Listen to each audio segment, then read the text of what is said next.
Telemetry normal. Do not intervene. Telemetry normal. Do not intervene. Target in the vicinity. Find him. I'll monitor your vitals. Watch out for radiation spikes. Copy. Moving out. N2. N2. Green burns the skin. Yellow brings leukemia. Purple causes mutations. No! She said 137 is color. Stop scaring yourself! Focus up. Silent feet. Your silence against the polygraph only proves your connection to the recent string of malfunctions. If I told you the root cause of the malfunctions was Hudson's impatience, would you believe me?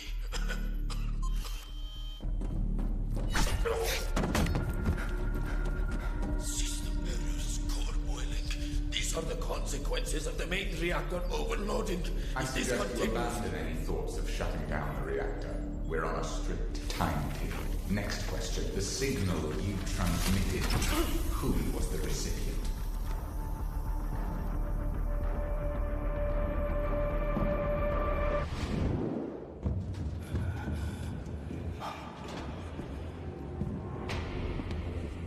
H42. You're the glitch I've been hunting. Go. Playing the rear guard. That's not really our style. Your reflexes are slower than they used to be. Are emotions eating up your processing power? You talk too much.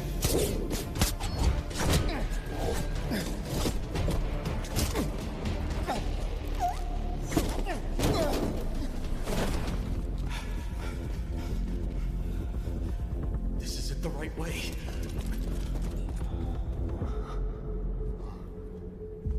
I didn't send that signal to GTI just to escape. You lied to us. Sometimes lies are necessary to protect what matters. I have to initiate an emergency scrap. I won't let a nuclear meltdown destroy Asara. The path ahead goes through a high radiation zone. You have no obligation to risk your life. We part ways here. Thank you. Into the Vlinder.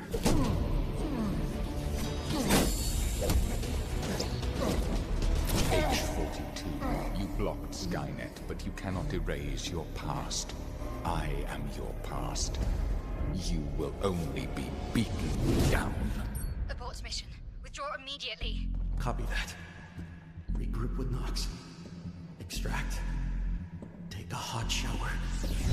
No, wait! Scram at this power output. The residual heat won't dissipate and could lead to a core meltdown. So what do I do? Intervene! Telemetry normal. Stop the explosion. Do not intervene. Face Telemetry the normal. radiation. Do not intervene. Don't be an idiot. You can't do this. You couldn't do it back then. Fall back now.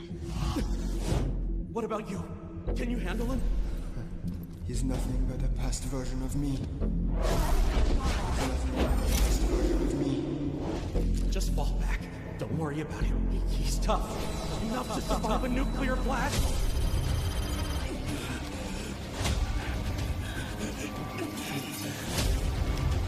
N2, your vitals show you're in the radiation zone. I'm a walking reactor at this point. H-1000, 2 hostiles in the control room. Ugly variables. Don't press it! If you shut down the reactor, the uncontrolled power surge could cause it to blow. But if I manually cool the core while you press it and create an asphyxiating environment... That mitigates risk. But how do we do that? Forgot to introduce myself. Codename. N2. It could explode. Don't try to play hero. No, I'm just trash. Maybe today. Trash can finally be put to use. I'm ready. 3, 2, 1.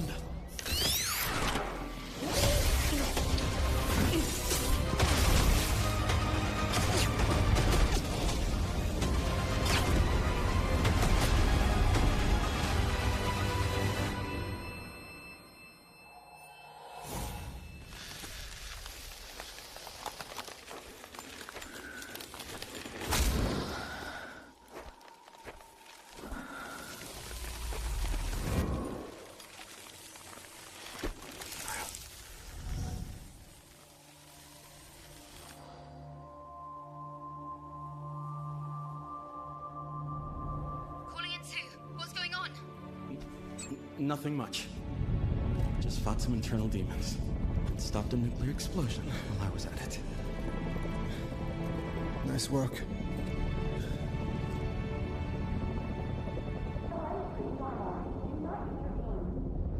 Telemetry normal.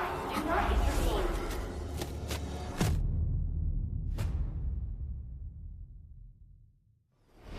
Nuclear power is poison, Nasir. You destroyed Asara's chance to be reborn. No. Nuclear power is the cure.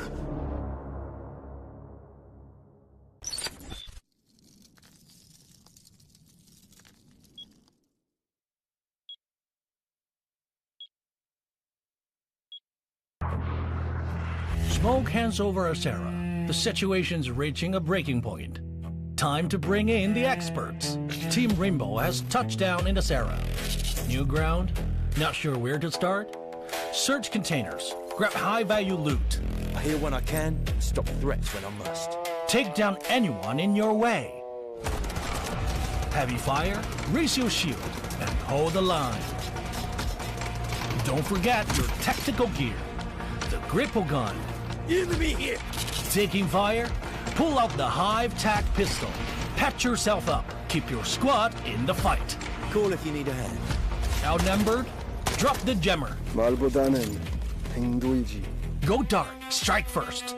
I've seen real horror.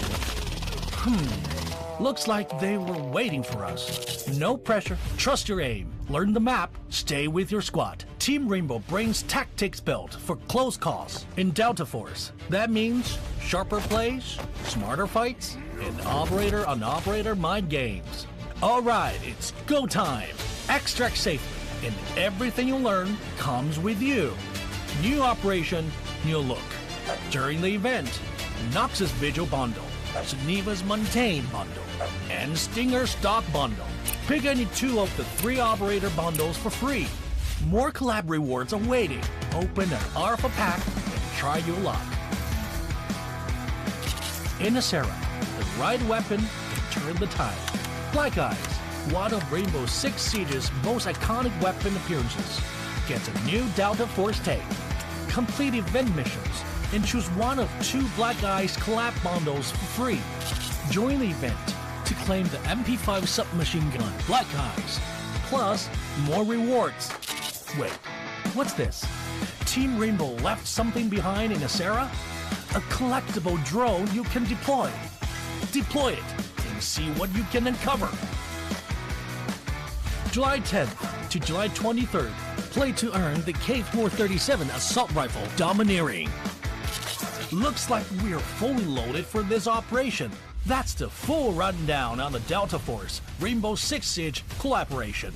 Remember the rules: sharp aim, map knowledge, and teamwork.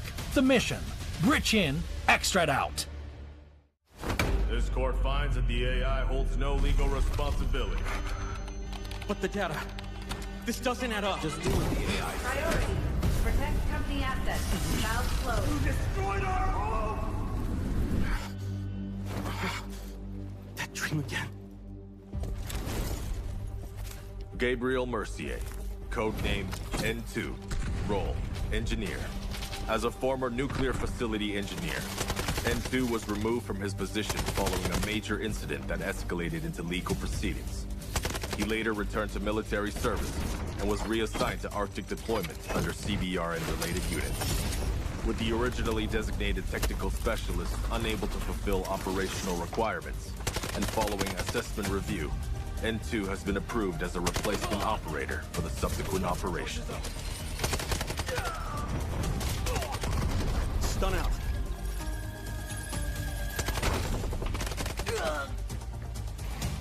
Throwing stun. Stun hit.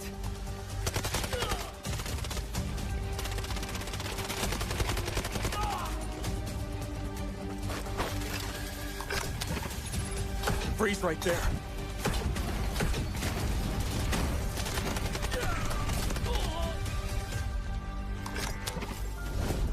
It's getting cold.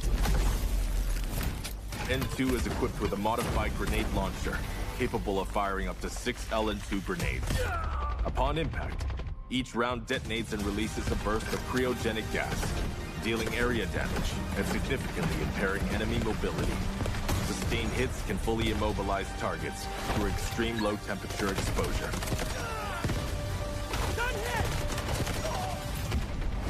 Cold. I can go colder.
I'll get you out of here.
Goes around, comes around. Oh, I'm not gonna do very much. Don't you get barrel stuff? Skydie is getting aggressive. See what I did there? You ain't seen nothing yet. Let's knock them off their feet. There we go. Damage, there it is.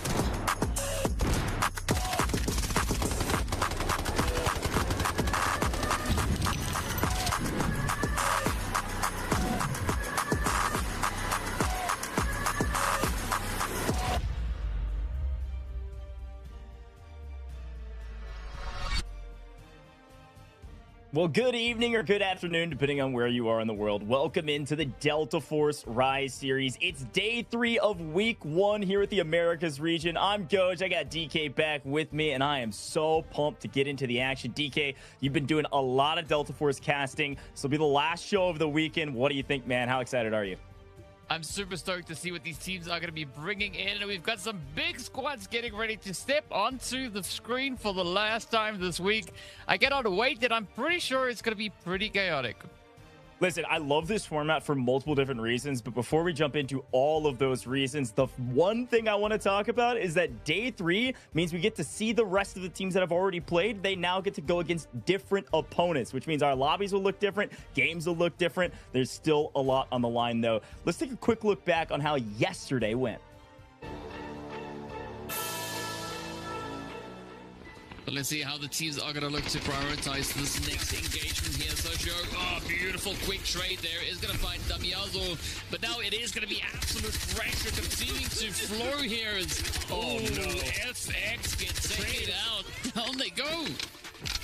Team Liquid Mindo, perfect timing to address this fight as a third party. And Leviathan came in, scooped up all the kills, and then Mindo killed everybody else. That is a ton of value from Team Liquid. They were going to go up to Ridge. They heard the shots and they came into the party. Widows as a solo, having to take down a duo.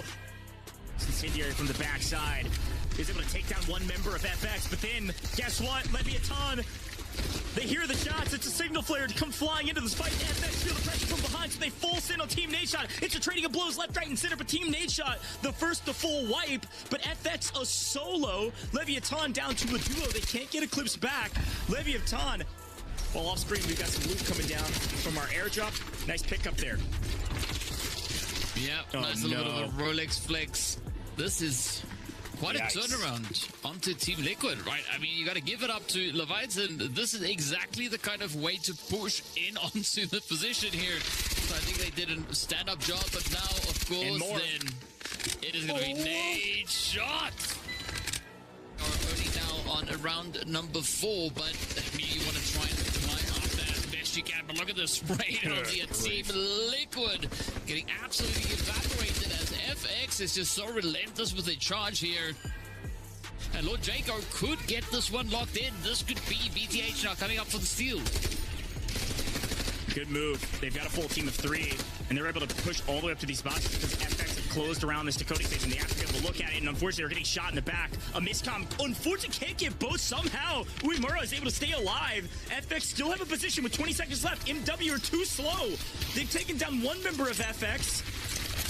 Gotten the cleanup, but BTH go down. They're all wiped. Smile comes in and cleans them up. FX gone, though. A full wipe on FX means a paused timer. We know that they won't. They're going to get here in time. The question is, will they be alive? Hotzik goes down. That's one. Where's the second barrel stuffing? Mindo making a huge play right now, and down goes MW. Team Liquid win the fight. Don't even lose Hotzik. Rework early, getting the brick to the decoding station, taking it away from Team Liquid.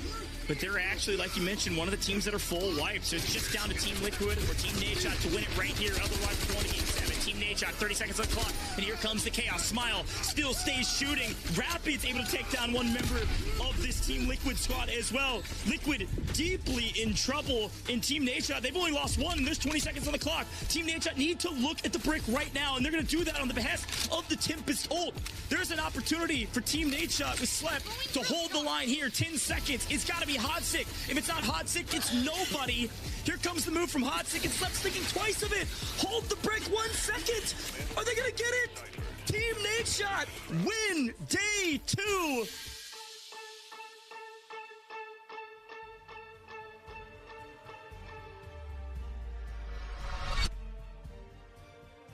I can't believe it's week 1, man. I got chills watching that one back. It feels like we've been doing this for a while now. It's just day 3 of week 1. We get a chance to see a couple of these teams that you just saw in the recap competing again against some of those dominant teams from the first day of competition, as we've got a brand new set of groups all put together. Really fun stuff looking back on that recap. Let's take a look, though, at the overall leaderboard. DK, walk me through this. We know Team Nadeshot and Spacestation Gaming won their respective matchups in their days, but we're changing things up today.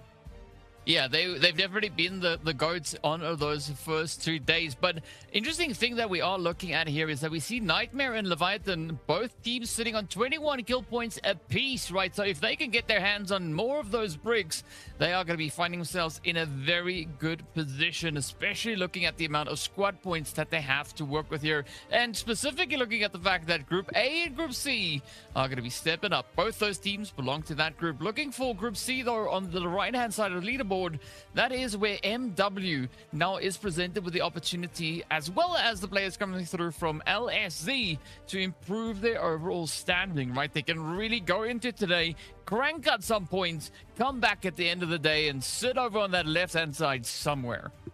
Yeah, that's exactly right. We'll talk a little bit more about this in a moment, but it is groups A and C, like DK talked about. So you're going to see Spacestation Gaming continue to try to advance their lead on the overall group stages. Nightmare probably not too far behind. And of course, Leviathan, the Slayers, top Slayers in this entire competition thus far, with Nightmare both going to be going to head-to-head. Insane stuff. Well, while we wait on the competition to get started, let's actually take a look on how this all works with a really cool instructional video. Delta Force. One game, 2 regions, 1 shot at glory. This is the complete guide to Delta Force Rise Series EMEA and Americas Season 1. Everything you need to know, from the very first match to the last squad standing. The path is the same in both regions. It starts with the open qualifiers, open to any team that wants to compete. The best push through to the group stage, where the top 2 advance directly to the finals, bottom 2 eliminated, and the rest battle through the survivor stage to earn their spot. From the open qualifiers, 12 teams have fought their way into the season, and only 1 will lift the trophy. The group stage runs for 4 weeks, with matches every Friday, Saturday, and Sunday. The 12 teams are split into 4 groups, A, B, C, and D. 3 teams per group. Each broadcast day, 2 groups go head-to-head in a cross-group match. Every match is a 7-round format. 6 teams competing in the same lobby simultaneously, across up to 7 rounds on maps like Zero Dam, Brakkesh, Tide Prison, and Space City. Teams earn squad points by scoring eliminations and accumulating in-game total assets. And on brick rounds, they compete to collect and decode Mandel bricks, artifacts that decide the round winner. Decode 2 Mandel bricks in a match and the victory is locked in, no matter what round you're on. After 12 match days, the group stage standings are final. Places 1 to 2 go straight to the finals. Places 3 to 8 enter Survivor Stage Day 1. Places 9 to 10 drop into Survivor Stage Day 2. Places 11 to 12 are eliminated. The Survivor Stage is where the bracket narrows fast. Day 1 brings those 6 teams together for one 7-round match. The top 2 advance directly to the finals. Places 3 to 6 get 1 more shot. Day 2 mixes the 4 survivors from Day 1 with the 2 teams ranked 9th and 10th from the group stage. Again, 6 teams, 1 7-round match. Top 2 go to the finals. Everyone else is out. 6 teams, 1 day, 1 lobby, 1 match. This is the finals, the ultimate showdown of the season. 2 teams earned it through the group stage. 2 more survived Day 1. The last 2 came through Day 2. Every team deserves to be there. The top 3 finishers earn an invitation to Season 2. Welcome to Delta Force Rise Series EMEA and Americas Season 1. Loot, shoot, extract.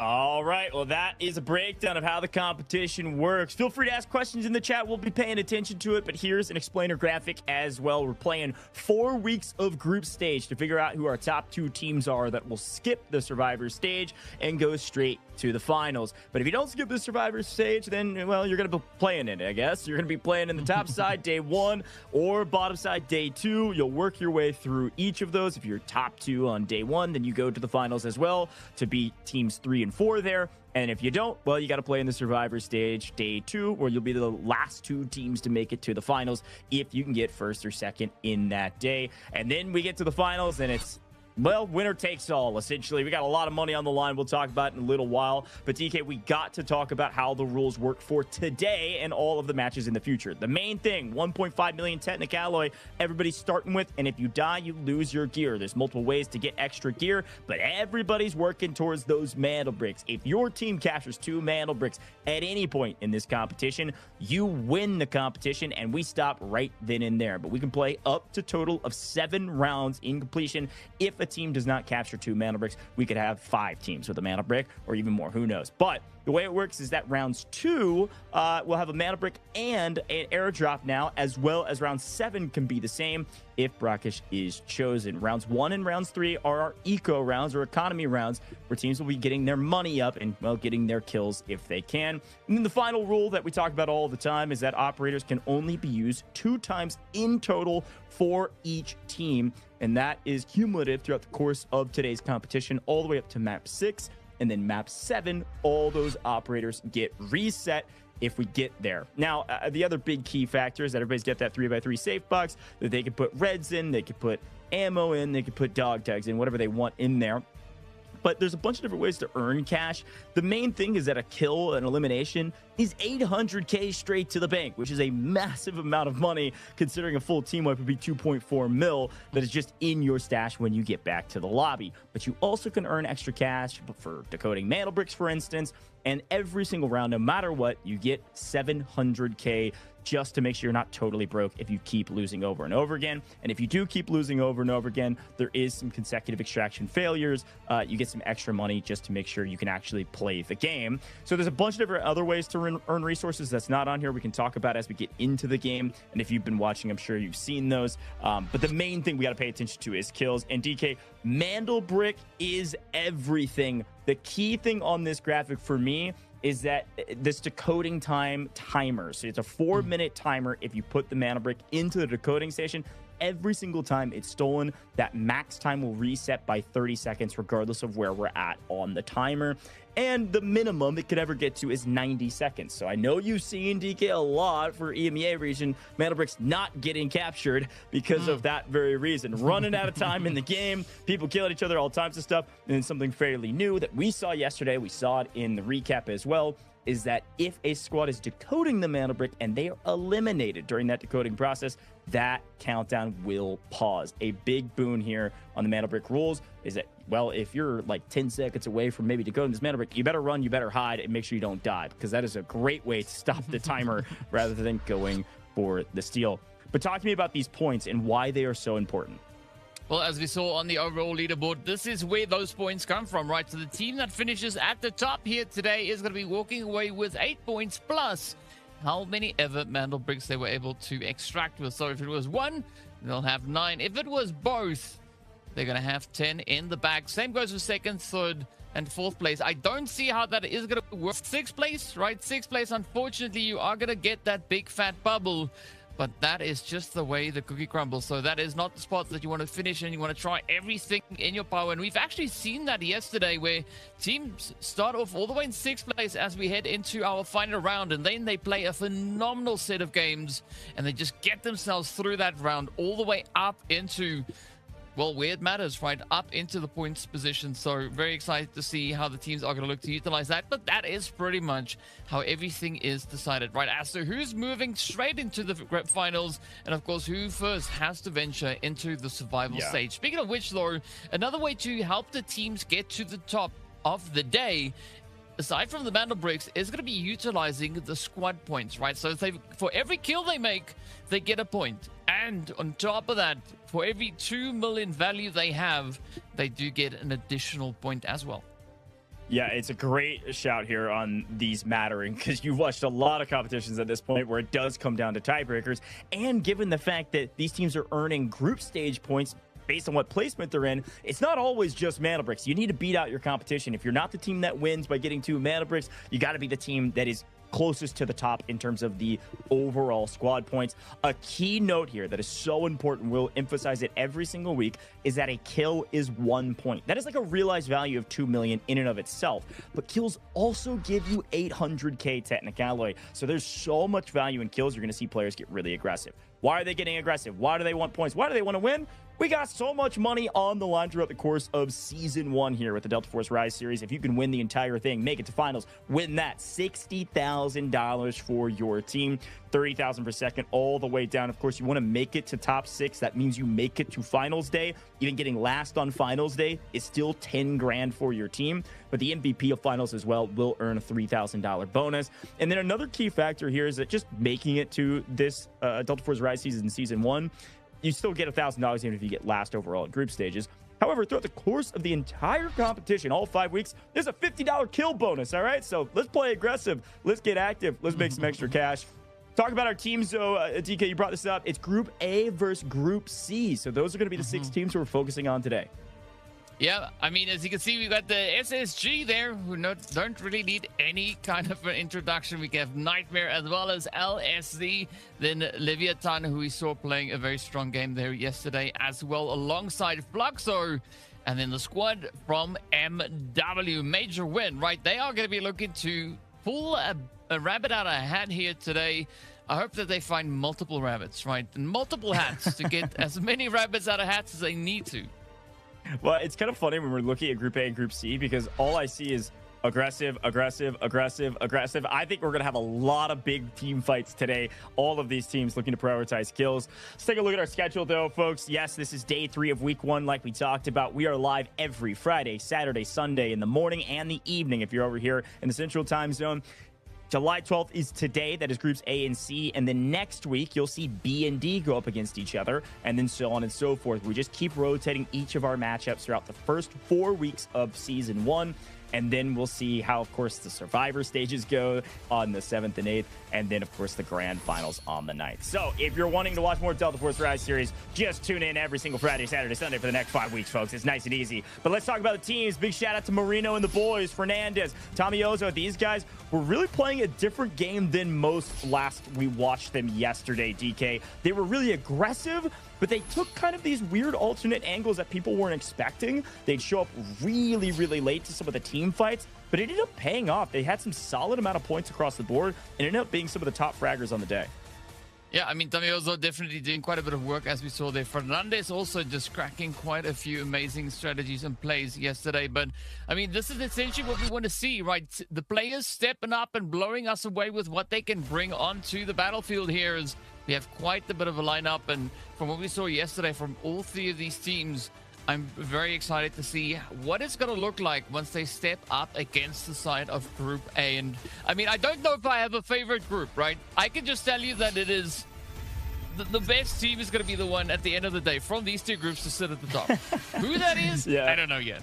Well, big shout out to Leviatan. These guys were shooting different yesterday. I mean, they are some of the top fraggers in the entire group stages thus far. They had 21 kills, which was ridiculous throughout the course of their, I believe it was 6 games that we ended up playing. And so I'm really proud of these guys. They actually have some of the lowest playtime comparatively, but they've picked up the game, especially the competitive game, very quickly. And they just frankly just shoot straight. So got out of some really bad situations, somehow on top and extracting. It was wild to watch.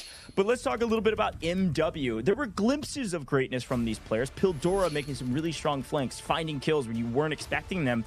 But they unfortunately had a pretty lackluster last day of competition. They struggled a bit when it came to getting mantle bricks. They struggled a bit with staying alive and extracting. And because of that, they found themselves at the bottom of the leaderboard. MW desperately need to step up today and earn some points if they want to make sure that they're not down at the bottom of the group stages going into week 2. Yeah, I mean, they know exactly what they need to do to ensure that they can keep on staying in the swing of things. And of course, the fortunate part is that there's 4 weeks, right? So there's multiple opportunities for them just to continue to hammer away and secure those points. And of course, based on what we've seen in this first week, nothing, right? They're just warming up. We've not really even seen what these teams are going to be doing. This is them like getting accustomed to the pressure. And once they lock in, I think we are going to be in for quite a ride, especially when Spacestation Gaming ventures forward and kills Zilla and Too Easy makes their way onto the field. Yeah, I mean, these guys are the top team in the game right now. They are the top of the leaderboard in terms of group stage points. They won their last match in pretty handed fashion. They are top slayers. They get bricks. I think our interview with Killsaw was so telling with what he said. He was like, we take the game into our own hands. We're not going to rely on anybody else. So shout out to Spacestation Gaming. And also I want to shout out Nightmare. These guys really stood up to the test of some of the top teams in the game and still were out fragging some of the top teams in the game. They were the top fraggers of their match. They had 21 total kills as an entire team. Really strong stat lines from all of these players. Equal plays stood out amongst the rest, though, making heroic plays as an individual. Solo 1v2s, 1v3s. Watch out for equal plays on the map. He's been a veteran in the space here with Delta Force operations for a very long time. And with Farmer Lucas and DW on his team, Deathwing, Nightmare is a very scary squad. Quick shout out to Liquids, by the way. I think we skipped over them a little bit. Saw their graphics a moment ago. Jada Vi's been casting over this guy for years. Megalist is what we call him. Meg will be using that bow almost assuredly. If Meg's shooting today, you better duck and hide, and you can't even peek.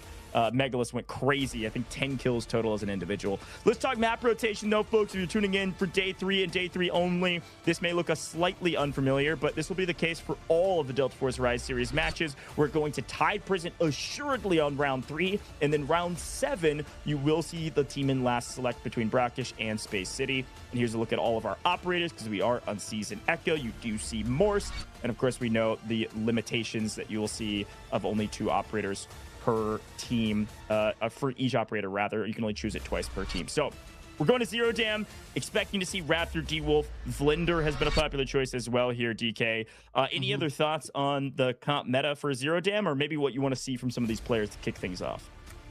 I just want to see some mega plays, right? And I think for the viewers that don't understand what we're talking about when we talk about Meg, is Meg is the only player that steps onto the battlefield with a compound bow in hand, not as a troll, to hit shots like you can't believe, right? We saw that yesterday. Meg just hitting a full team wipe with a compound bow. I mean, you've got M7s in here, you've got AWMs. Up comes Meg with a compound bow. It's like, you know, that's nice, that's cute. Let me show you how it's done. Insane. I mean, I'm here for that. I want to see how these players are going to look to just blow us away with their performances. And of course, what better map to start it on with other than heading straight into Zero Dam for our very first eco run. I love it. I'm pumped to jump straight into Zero Dam, folks. Economy rounds. What do you expect to see? Well, one, if you loot up, do wall breaker, there's a bunch of different things you can grab we'll talk about. Main thing I'm expecting to see is some dang fighting, man. There are so many points on the line of these eco rounds, and that eco is best served by getting kills. And if you can get kills and extract, then bang, you're going to be having a fantastic day. So watch out for some early engagements, especially around admin. Let's take a look at our T1 spawners. Does look like it's Space Station Gaming. Going to get tier 1 spawn again on Zero Dam, and it's going to be Leviathan. That is going to be a wild fight to kick things off in admin. Leviathan in green today, Space Station Gaming in that classic yellow. Watch out for the admin fights while everybody else rotates from wherever they spawned.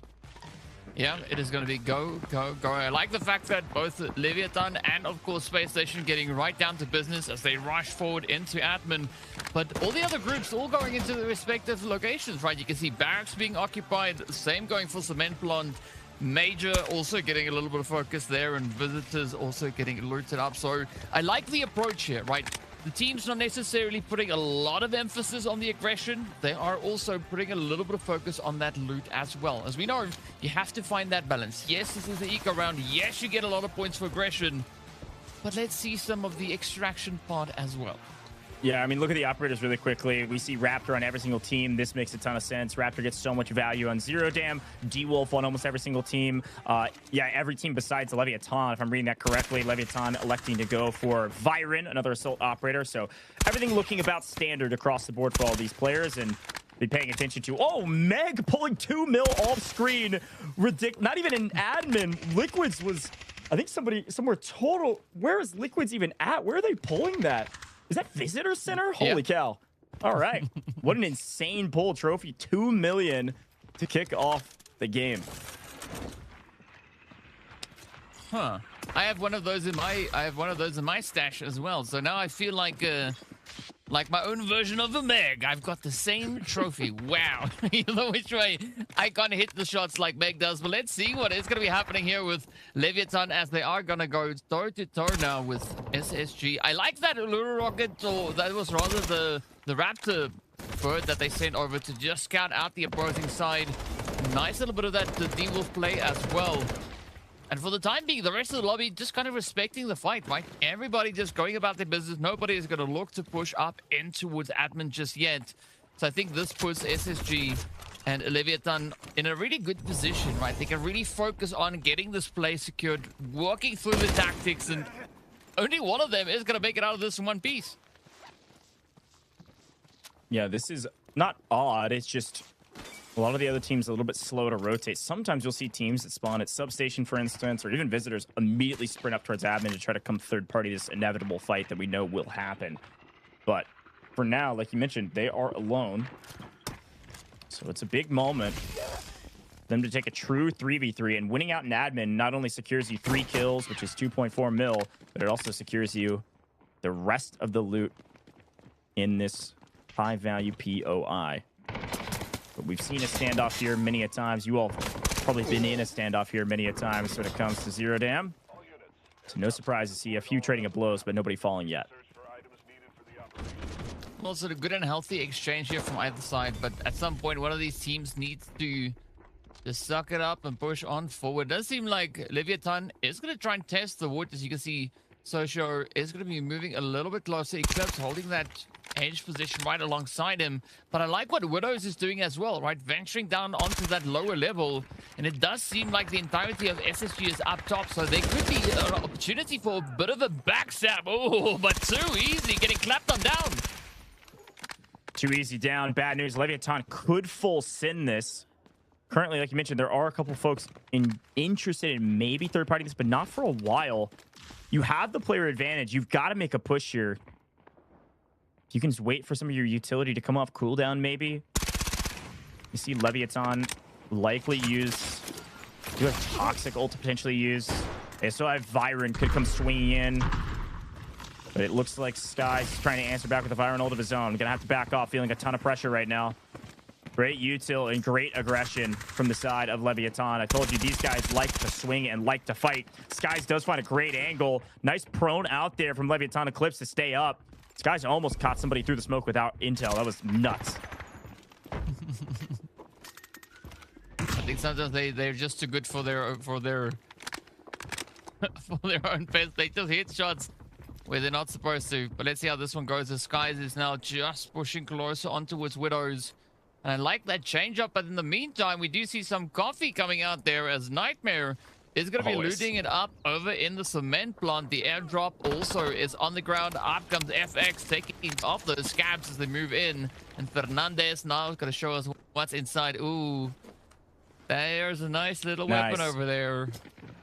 Yeah, as per the usual, the first airdrop is the most important. It's going to drop the AWM and the Aiming too, but we got a big fight on our hands. Looks like Socio Legend and Leviathan have just wiped SSG and didn't even lose a player.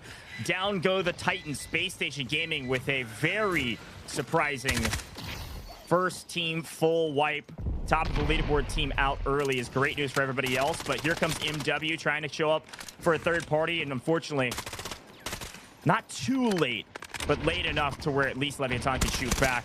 With Widows down, though, and not able to be revived, not yet. This is great news for MW. Barely creeping and crawling away from that triple blaster. They could potentially stick this res with this amount of smoke in the air. And maybe use Viren ult here to try to knock people down, back them off. They stick the res, and it's a 3v3. That's what they're doing. Oh, nice play here. As you can see, the pressure just absolutely getting stacked up. MW is so relentless. But as we know, they are here to prove something, right? They want to try and reclaim their position on those rankings, so they are trying to double down, but a good push coming through from Socio. Night cheeky slide, but not going to be enough, though. Down he goes! Down he goes, but he's taking two with him. This is the freest win I've ever seen from Leviathan. He just laced two in almost all three members by himself out in the open, not missing a shot.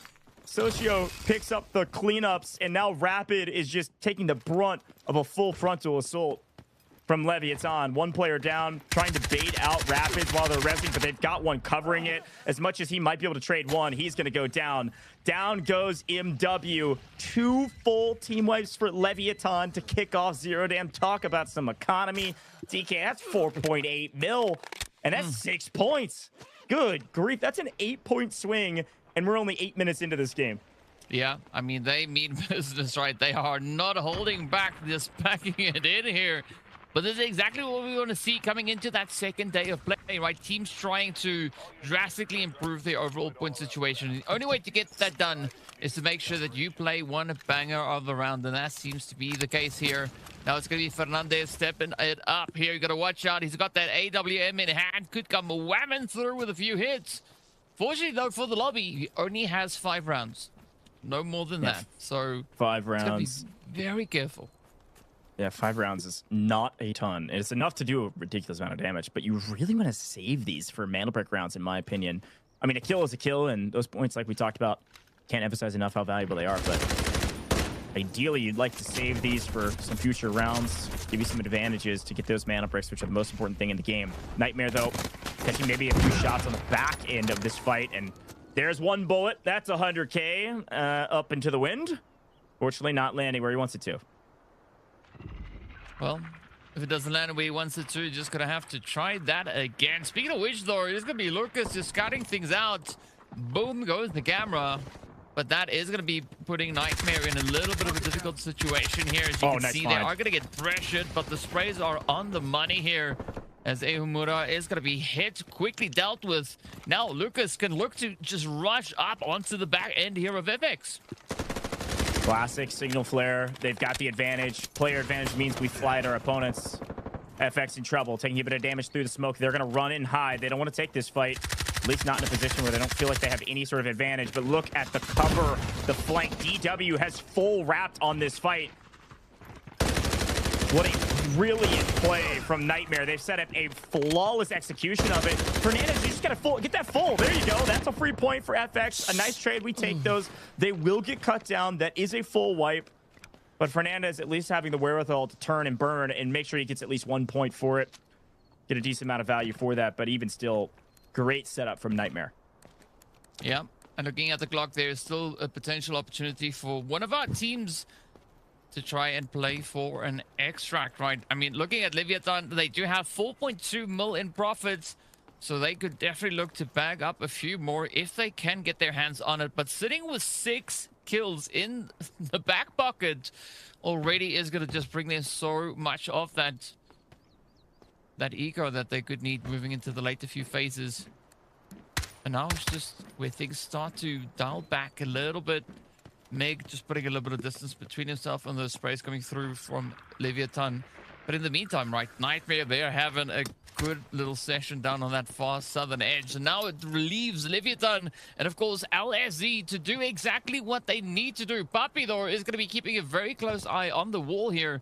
Doesn't want to get or allow Widows really to get a good position on them.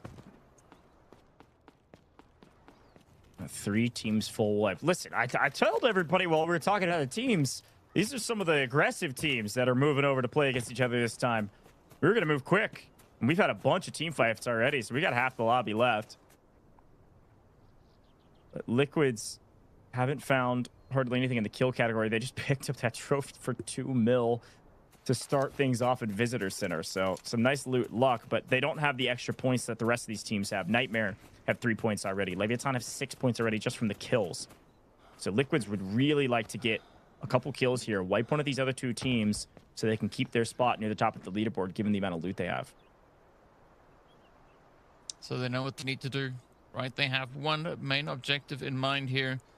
It does seem like there is going to be quite a bit of focus potentially placed towards that southern side where we see Nightmare just lying in wait. Not quite sure if LSZ is going to full send it there, but it's going to be Leviathan following down down into that position. They are going to spot each other out on the side. Here goes Meg with those compound bow hits, just trying to lock him in. Gotta watch out, it is silent, but it is deadly. That did a ton of damage on Widows there with the shot over the top. And just spam these down range and hope they land. Somebody weak enough, a couple errant bullets could change things here. Jada is a little bit under pressure, gonna have to back up and heal. Clip's having to repair as well. So an interesting fight, not a crazy amount of cover here. You're kind of trying to play these sightlands around the palm trees and then just play around your smokes and util. Smoke goes out, baiting out a ton of shots. Nothing really landing, but Leviathan, they've got a nice flank here, Socio Legend, but Meg has read this completely. As long as Meg hits the shots and sees him, no, looking slightly off angle. Nice shot from Meg. The Megalith strikes again, looking to land 2, unfortunately gets traded out. All they gotta do now is just double down. Just gotta try and find that angle. LSZ, a little bit of a troubling position. Could still maybe bring the rest of the team back into the fight here, but it's gonna be very slim pickings. In the meantime, it is gonna be Lucas that gets that extraction all the way down to the south, getting that paid extract. Now Nightmare starting to push up from that southern edge as well. You can see DW trying to keep the pressure as high as he can, and this is going to be go, go, go, as a 2v2v1 is going to be trying to just contest for some kind of resolution right outside the substation. Oh, unfortunately, yes, Jade Avizio is down, but Widows is actually able to steal away that kill before Nightmare can come get involved.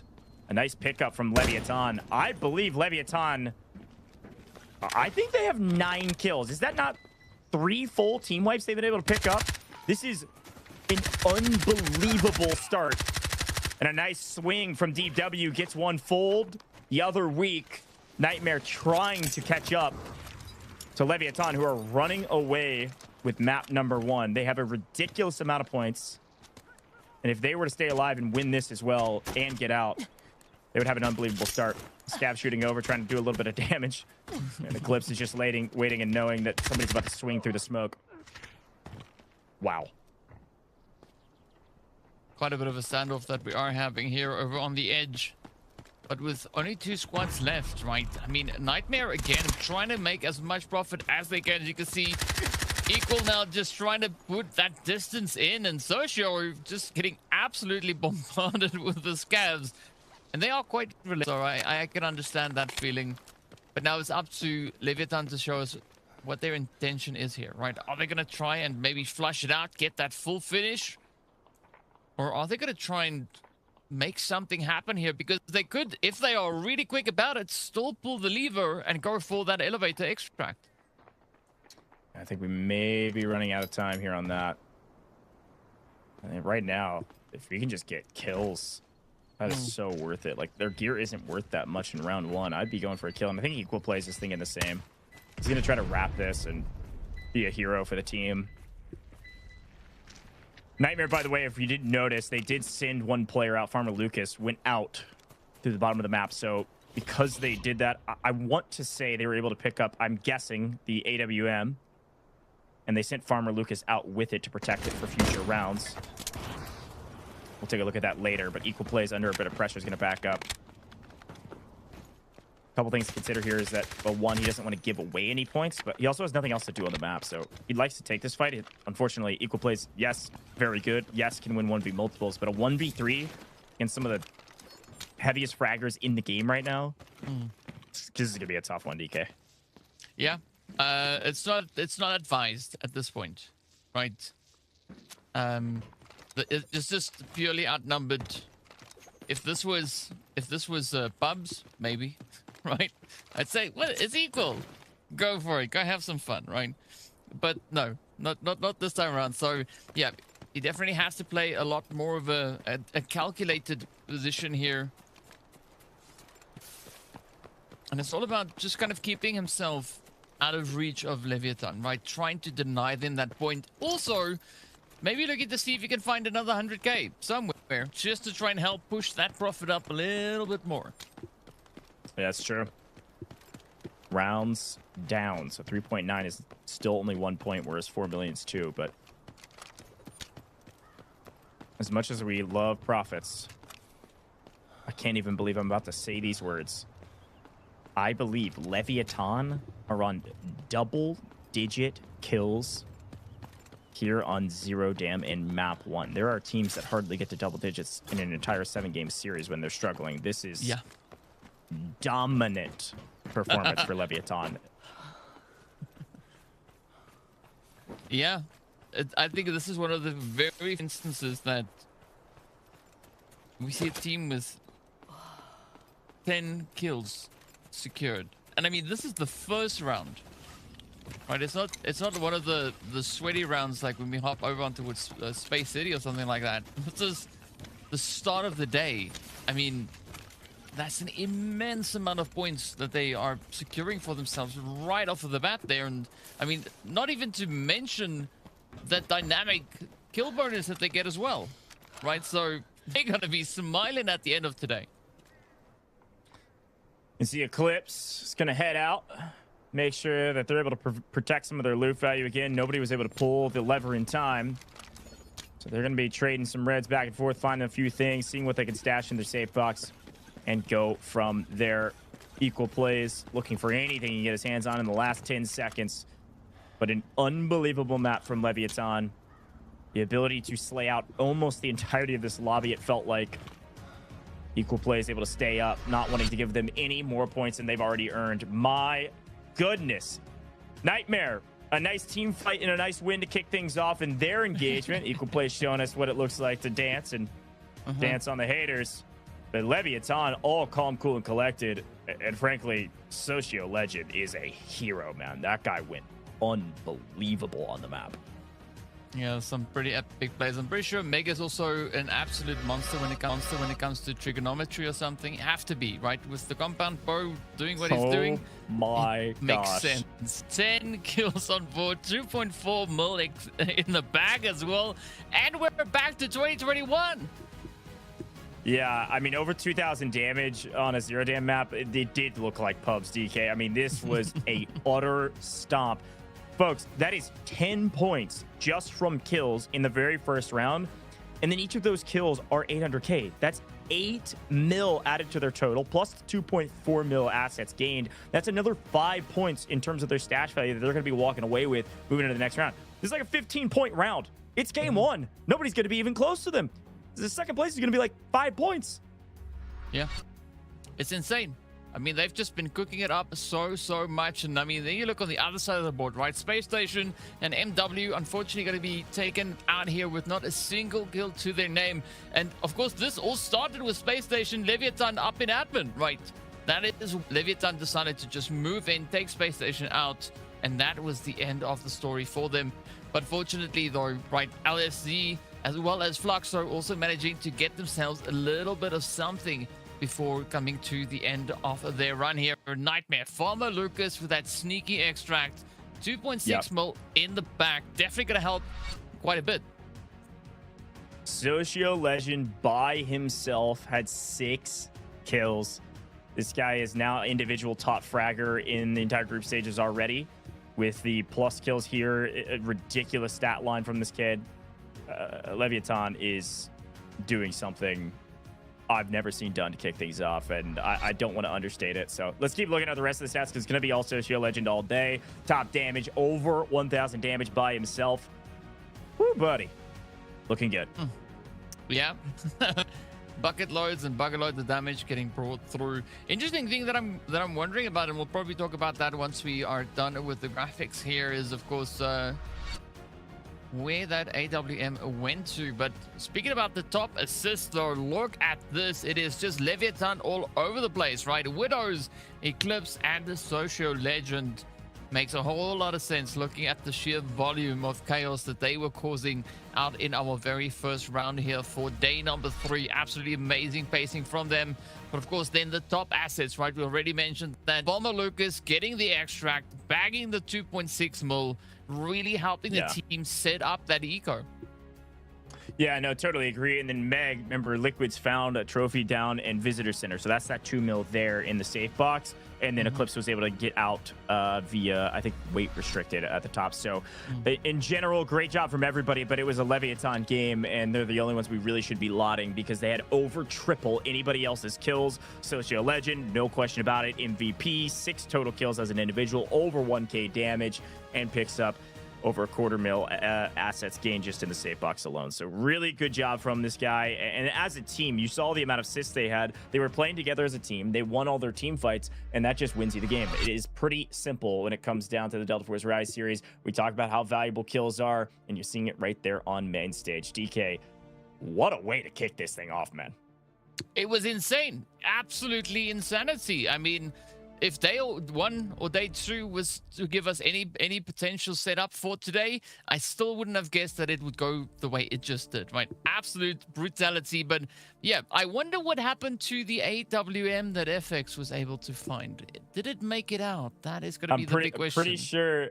I'm pretty sure Nightmare, Farmer Lucas, after they wiped them, they were able to grab that AWM and then get out of the map with it. A great and smart extract from Nightmare. Big shout out to all the fans of Nightmare in the chat. I'm seeing you all spamming and loving that team. We'll see if they can step up to the challenge to take down Leviathan with the way they're kicking things off today. Folks, we're going to head to a very short break. While we do, get your popcorn. It's going to be all aggression, all gas, no breaks for the course of today. Game 2 right around the corner.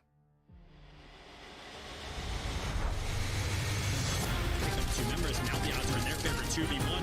Everything getting spammed away, and MT getting a little... So hang on a second, NL! Look at that! It's an absolute sweat! This... And Elizabeth's got him, they're here! Lines them up, even through the shot, you're nuts! For the last remaining 3 BOV, they find 2 instant knocks. The Elm's gonna be hopping off to that.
I'll get you out of here.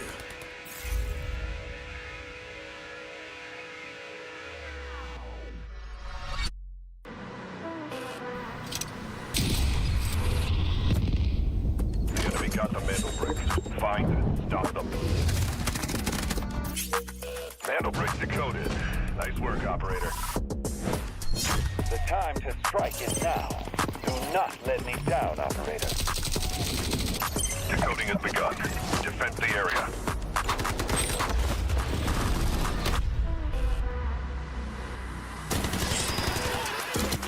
Is about to take the first brick of the tournament. They're going to do it. What goes around, comes around. Not gonna do very much though. You get barrel stuff. Skydie is getting aggressive. See what I did there? You ain't seen nothing yet. Let's knock them off their feet. There we go. Much damage, and there it is.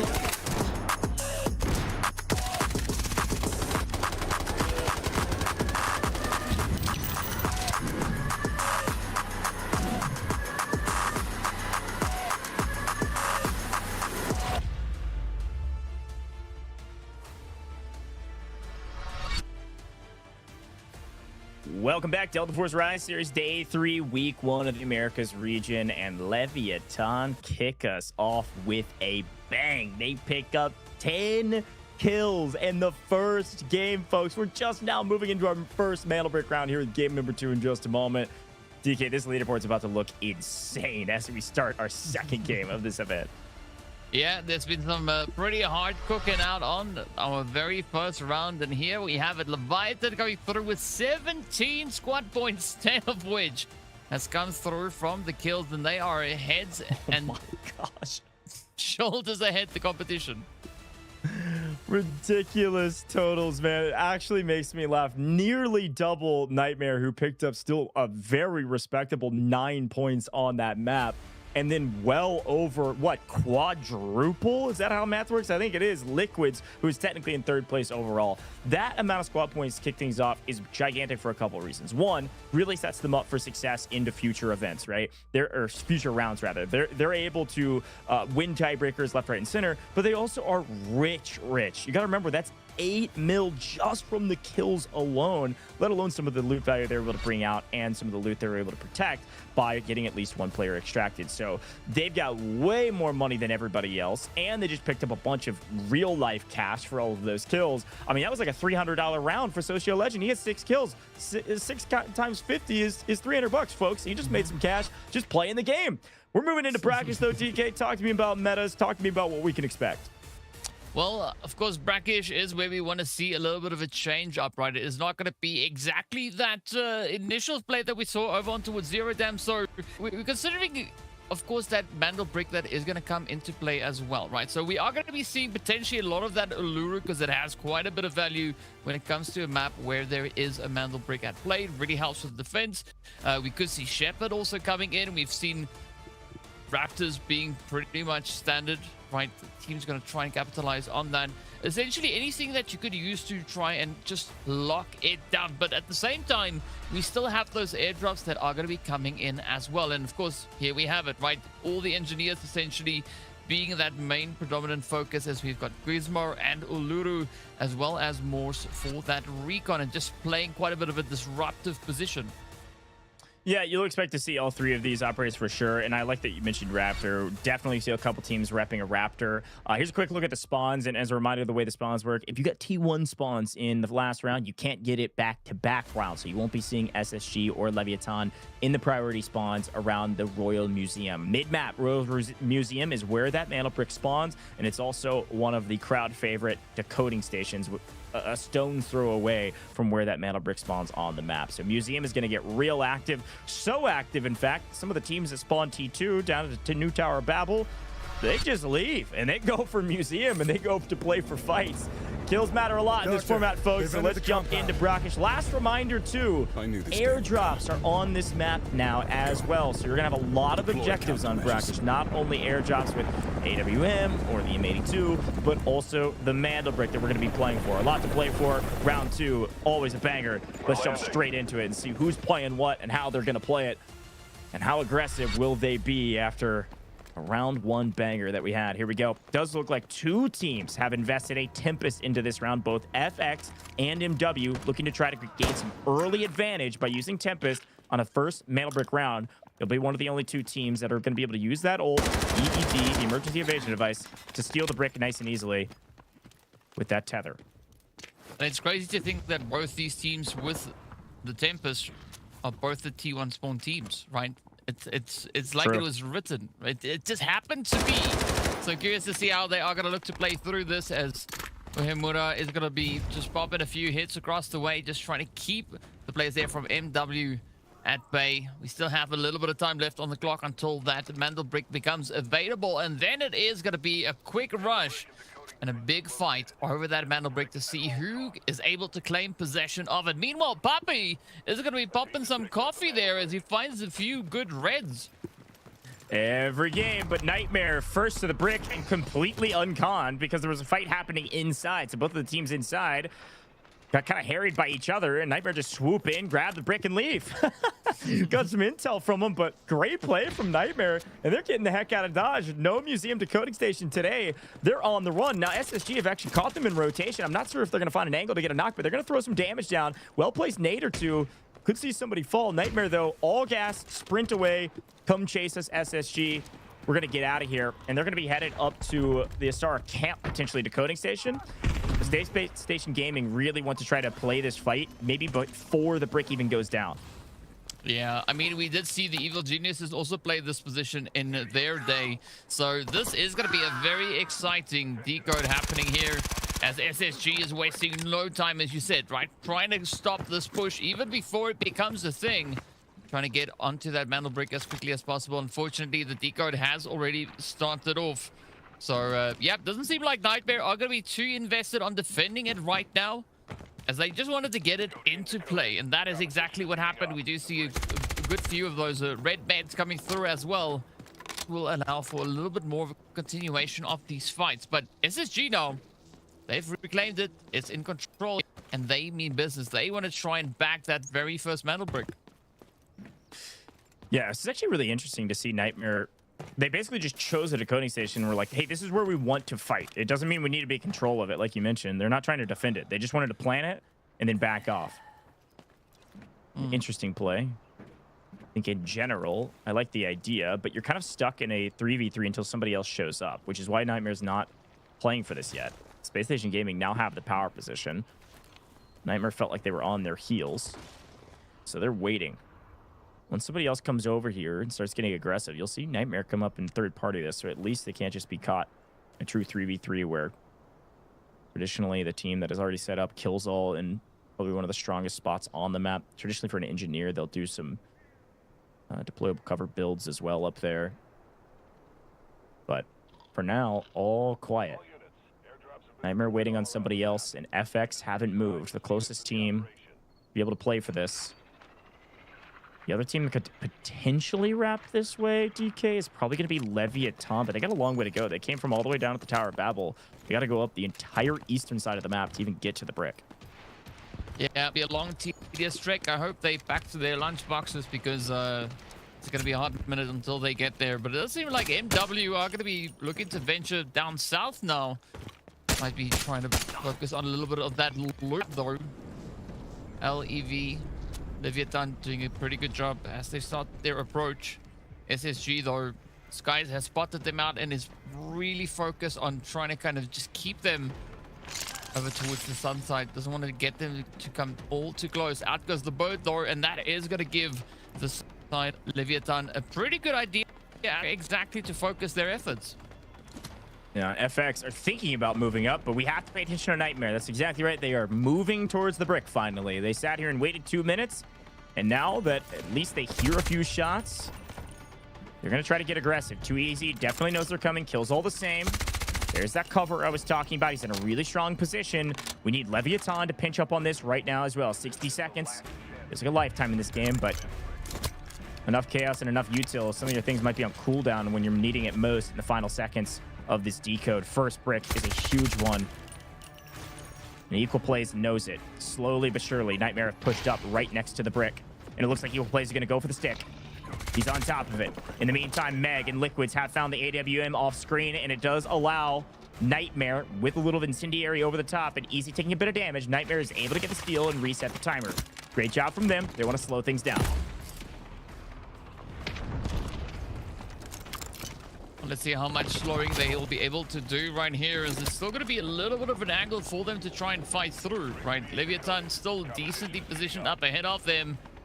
But we do see that retake coming through now from SSG as they just bring the decode back into their favor. Goodness. Up comes the play though. A little bit of birdie told me something's going to happen here.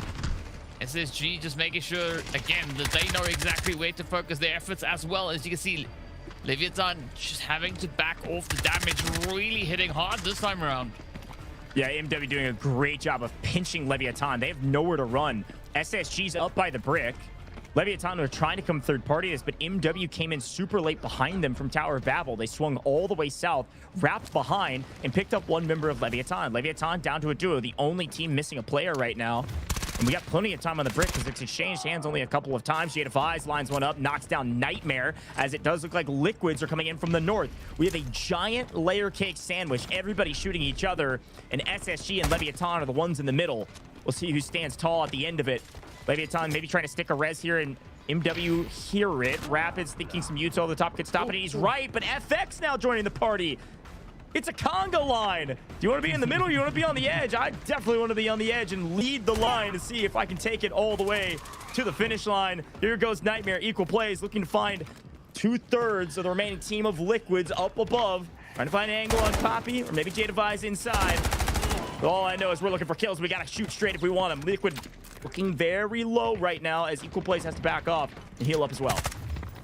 Yeah, but he's not going to be backing off too far just yet, as he's already good to go once more. Now it's up to DW, following the pattern here, looking to see can they just get over the angles and full force it. Equal though is going to get dropped on down. DW gotta commit. Tries to clutch it up, but unfortunately gets absolutely denied right then and there. In the meantime of that chaos, there was so much fighting happening at the same time. We weren't able to catch it all. Leviathan wiped. Nightmare wiped on screen. MW in trouble, but not out yet. Here we go. Space Station Gaming, FX, last alive on this side. Liquids on the other side. MW did actually get full wiped by FX, who are now moving up fully healthy, but there's only 7 seconds on the clock. This decode is going to go through. SSG are holding the line. And sometimes, I guess just this time, being dead center of this gigantic club sandwich means that you're going to eat it all and you're going to take it home. Get the brick for free. Nobody was able to push up through the different layers. That was a wild situation on the eastern side of the map. All 6 teams playing for the brick and only 3 are left. Absolute insanity. Yet again, the teams have zero chill here today, and that is exactly the way we like it. Teams getting right down to business, but the good thing that we are looking at here is that all 3 squads are absolutely fully stacked with it, right? SSG with that Mandel brick in tow is going to open up the whole play here for them for the remainder of the day, but now still points to try and capitalize on is going to be focusing on the kills, looking to get aggressive and bag everything you can. Let's see what's in here. Ooh, nice. Those wooden structures coming through, and that is definitely going to help out a heap when it comes to getting the gold armor. Yeah, it's a big win there for SSG, not only getting the brick, but we saw it in the kill field where we were waiting on some of the chaos to start. They were able to take down the boss, and those lucky wooden sculptures, we talked about those often, but a new concept into the game with this new series, a new format. You can collect those by killing the bosses on each respective map. Nice reds as well, picking up graphics card. In the meantime, we take those. Those lucky wooden sculptures can be used in exchange for gold armor. Pick up a couple vouchers for a couple 100K. Use those lucky wooden sculptures and you can exchange for gold armor. It's one of the only other ways you can get gold armor besides buying it once per match. So really a big ticket item that they're able to find there, and well earned. But man, the chaos had me even in a blender of all 6 teams lined up in a single file line fighting each other. SSG in the middle, get the brick, nearly uncontested. So wild to watch, but Space Station Gaming, they always find their way to the top, and they will be at the top of the leaderboard no matter what happens for the rest of this 8-minute game. Yeah, we love ourselves a little bit of insanity, and that is what the teams are giving us by the earful here, as we can see everybody getting ready for a little bit of something. But it's going to be Killzone just quietly moving up onto Museum, where FX are just going all over the place. Uh-oh. Fernandez heard something.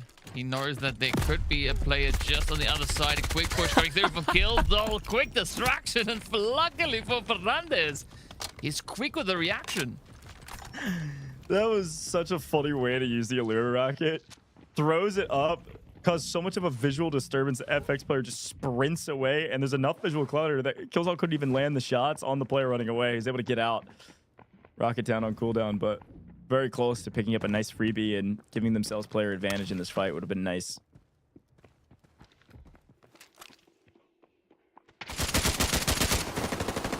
Talk about the players getting creative, right? They just really use everything there is in ways that we've not really thought of ourselves. But that is why we watch them as well, right? We learn as they learn. So let's see what is going to be happening here. SSG, though, just doing a quick little bit of a scan, looking to see if there are any available opportunities with just over 6 minutes on the clock. Meg, again with the compound bow, just hitting the shots.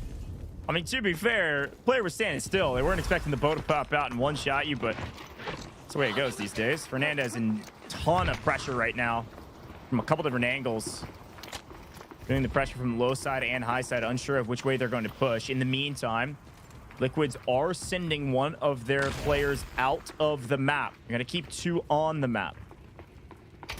Meg looking to get real mixy with the bow, and unfortunately misses the first shot, so has to run and hide down the stairs. Very quick to evade these shots, but not quick enough. Yeah, not going to be quick enough. Fernandez will answer back and get a trade. Yeah, unfortunately, there's no bow that's going to save you from that. Up comes Skills, although also in hot pursuit, chasing down the play. Quick and efficient hit onto Fernandez. Absolute insane things happening here. But I love the way it is all unfolding here. That was actually Uhemura that got taken on down. But now, right, LSZ, they still have 1 player up. They did manage to bag themselves an extract here. But SSG, though, they are going to go all in on this. Oh no, Liquid's down as well. SSG win the map, get the mana break. Last team remaining, get the wooden sculptures. I mean, the only thing you could have asked for was like a hair more kills, but they still got a ton of them. So this is about as good as it gets for SSG in game number 2. They'll be top of the leaderboard, and they'll be closing the gap between themselves and Leviathan, who had a really frustrating map number 2. Luckily, they have plenty of buffer with what they were able to do in map 1. Things will be a little bit closer in the squad points category at the very least between SSG and Leviathan. Yeah, it's now definitely shifting up quite a bit here, but the big thing that I'm curious about is what exactly SSG is going to look to do here. I mean, is there going to be enough time to maybe start an extract to see if that is going to be feasible for them? Or is it just going to try and cram those 3x3s with everything of value that they can find? Because looking at the profits, they are sitting on 6.4 mil currently, almost 7. Yeah, I should be able to pop that up a little bit higher too if they can pick up all these dog tags potentially, or any reds that they can find on the map. Piece and part all the weapons, and then get out. Solid value from the map and the kills they were able to pick up. Again, SSG getting everything they wanted and more from that map. And again, it all started with Nightmare. Nightmare was the ones that grabbed the brick first. Once they grab the brick, they sprint away. They go all the way up to camp. And SSG were, oh, what a find on main. A little 200 key card, or gold card rather. Not too bad. I like seeing it when we're watching them loot in the inventory. It's a little bit more anticipatory than just when it pops up on the right-hand side. But no, I mean, SSG really came out on top because of all the reasons we talked about, but also they just read that map perfectly. As Skies also finds the rifle, 635k. Should put them near 8 mil. They watched Nightmare bring it all the way up to camp. They followed them, traced them behind. Nightmare felt the pressure and they let it go. They also grabbed the bust here as well. Good grief. Nice luck on the map. That's 1.2 mil, baby. We're over 8 mil. That's 4 supply points just in and of itself. And they should be able to extract as well. We can see our map timer at 3 minutes and 2 seconds. Game timer at 3 minutes and 7 seconds when I stated it. So just in the nick of time, they're all going to get out with a ton of reds. Nice RNG and nice skill on display for SSG. and great loot tactics, right? That is going to be the big main focus that they're going to be flexing on right now. But let's see just how much value they can cram into these bags. Is already they are now encroaching, or rather creeping up on that 10 mil points. That could be even more points in the bag for them. An extra point here or there would be nice. I'm not sure how much they can optimize their bags to do that, but they do get the extra cash just from the kills, so they'll certainly have at least 5 supply points. See, Killzall has 1 kill there. That's another 800k, so that'll put them over the total. Their profits are just raw from the loot they were able to find. Really impressive. Now we just wait. Watch players stash their bags and get to the extract. This is the first time I, honestly have seen all 6 teams play for the brick. But once all 6 teams were there, nobody was able to even steal it. They exchanged hands a couple times between SSG and Nightmare, just kind of going back and forth because they didn't want to sell. And then once the fighting actually started on both sides, everybody was just preventing everybody else from pushing up towards the mantle brick. Worked out perfectly for SSG. Yeah, they were just having an absolute glorious time here. Doesn't seem to find anything else really of major value as the timer continues to tick down. They still have just over a minute left to continue to scout things out. Let's see whether or not... Oh, never mind. Yep, they've hit 10 mil. There we go. 10.4, 20.5. Oh, wild. Imagine if they hit 12, right? Is that going to happen? I don't think so, but... I mean, man, it has to be glorious just going about all the loot available on this map, and there's nobody to contest you. Your only problem is how much you can stuff into your bags. Nice. Showcasing that bus they found. Big pull. I had a chance to do some in-person events with Delta Force, and they set up these booths where they create versions of these red items, and I actually have a picture of myself holding one of those busts in person. Brings me back to those moments. Just so cool that the game has evolved to a state where we have the Delta Force Rise series at eSports. Excited to see what the teams are able to do today, though. SSG, top of the leaderboard, nearly 11 mil extracted with, plus their kills, plus the mantle brick. They got everything they wanted from map 2, and the only team that's even contesting them on the leaderboard from squad point standpoint will be LEVIATAN, who fell fairly early in this game. Best case scenario for Spacestation Gaming. A reminder, won their last match on day 1 of week 1. So to win game number 2 here with day 3 of week 1 is gotta feel good and get them back to final form, especially because they had a frustrating map 1 today. A little bit of return to form for Spacestation Gaming, and everybody else going to have to go back to the drawing board to figure out what do we do going into the next eco round. Yeah, I mean, the BBA is really high for Spacestation, right? Having a quick takedown over on Zero Diamond, looking to change that around entirely, absolutely speaks to the capability they have. But, of course, no surprise to see them be our best team here, right? Mantle Brick, Operator kills, 10.7 mil. And nice bit of damage to back that up as well. I mean, glorious turnout here on Brakkesh for them. Yeah, this is great. Again, 3 kills. I keep reiterating this because sometimes math is hard, but that's 2.4 mil, folks. It's 800k per kill. So you throw that on top, and that's over 6 points that they gain just from the amount of loot that they have on the map they were able to extract with, plus those bonuses from the kills. So this is a huge boon for them, plus the extra 3 points. They're going to have some great squad points while maintaining a top position because of that mantle brick. First sort on the leaderboard is mantle brick, then it's squad points. But let's look at everybody else. We do see that Liquids ended up with a great game. Poppy had 3 kills, Team had 5 kills, Fluxo ended up with 4 kills, and a very rare only 1 kill and 0 kill game for Nightmare, LEVIATAN, and MW. All struggled in that wild push with all 6 teams. They kind of got caught in the crossfires. They were the closest teams to the mantle brick, but they were getting shot in the back the entire time, so they never were able to make a play for brick. Crazy stuff here, but Top Slayer does go to Poppy with 3 kills as an individual. Looks like also Tomiozo from FX also picked up 3. Yeah, it's going to be a good day indeed. 400 damage, of course, is going to be going over towards Pildora here. As you can see, Nightmare also on the board alongside FX. So everybody trying to bring as much as they can to the party here. And of course, as we know, at the end of the day, it all counts for something, right? It helps them stack it up and make sure that they can close the gap, the point gap that we saw over on those leaderboards. So there's a lot up for grabs here. But again, looking at the top assists here as well, right? JD Vice definitely looking to help carry his team forward, right? Making sure they can land those necessary hits. But at the end of the day, it is going to be Skies walking away with 4 mil in the bag. In fact, the entirety of SSG just absolutely full to the brim. Yeah, filled to the brim. They were able to fully extract. They were able to loot all of their enemies on the map and find some reds. No surprise to see all 3 players as the top 3 asset earners. Okay, we're going to give MVP over to Mr. J Devise. Got a kill, a couple assists, some damage, and did pick up 2.3 mil. All right, fair enough. Change it up. Spacestation Gaming had the best map, but J Devise as an individual was a huge hero for their team. I respect the call out.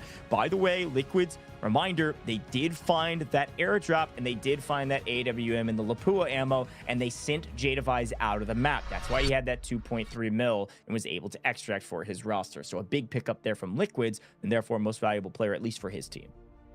Yeah, well, you got to do everything that you can. And what the viewers can do as well is go follow DeltaForce_game on all the social medias. Be sure to go check it out. And of course, if you've not yet downloaded the game, head over to download.deltaforce.com to get your hands on it on all platforms. And while you're in the website, check out that new esports tab. And of course, if you're watching on Twitch, scroll down to the panels, click on EMEA or Americas, whichever one you want to look at. Preferably Americas, because that's where we are right now, right? But all the information available for the entirety of the Rise series. So be sure to give that a good check.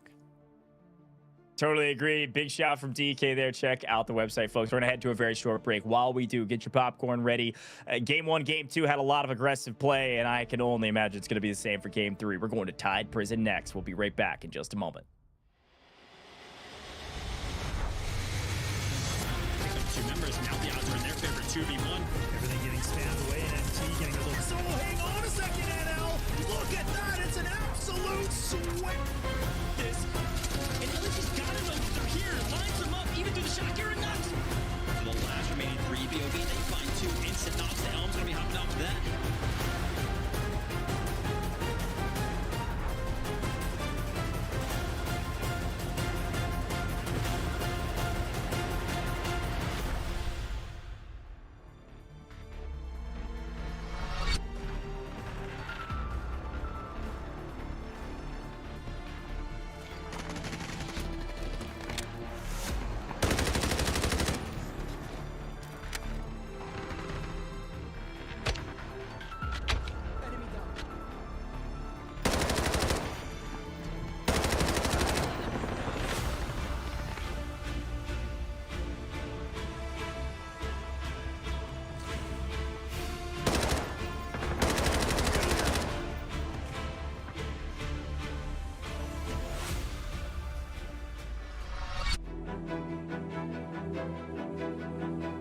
Around North America, some may call me the Beast. My in-game name is Killzall, and I'm the co-captain and IGL of Team SSG.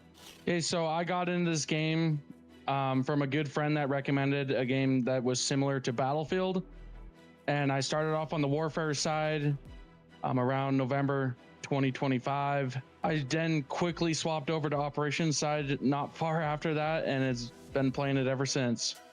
So my first teammate is Brandon, aka Too Easy. He's our recon player.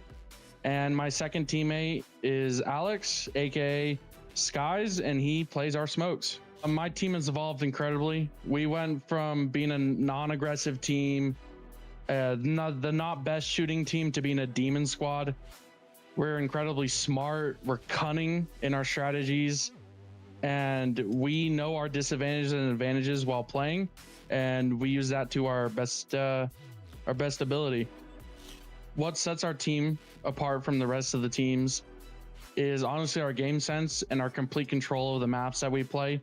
We constantly try to play 3 steps ahead of the other teams, and it's been working out lately. Yeah, so one of our best chaos moments was actually in our qualifier for Worlds last year. One of our teammates pulled out the night before our qualifier at like 2 in the morning. I messaged Too Easy. Back then he wasn't playing with us, and I asked him if he wanted to play. He agreed to. we played a couple pub matches, and then we ended up qualifying for Worlds later that week, and we got second at Worlds after that, and just keep hitting the ground running. What gets my adrenaline pumping? I don't know. I'm usually a calm and collected person, but in fights when we have the mana brick timing down below 10 seconds and we're about to win and all I need to do is kill one person on it, it usually gets my heart pounding. Some emotions hit me whenever that timer hits 0. A lot of relief, but pure happiness then. Some advice I'd give to newcomers and new players on the game is find people that you enjoy playing the game with. You don't want to be miserable playing pubs with anybody, playing any competitive with someone that you don't want to. You can always get better as a team, but chemistry is key. You need to like the people you play with. You could be the best players in the world and you could absolutely hate each other and it would suck.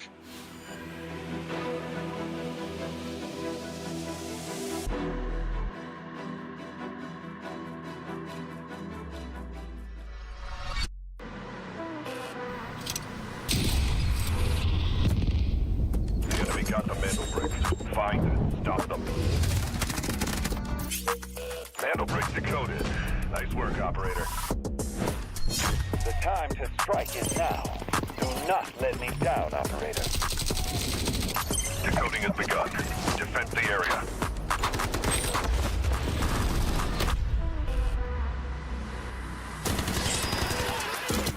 Is about to take the first brick of the tournament, and they're going to do it! What goes around, comes around.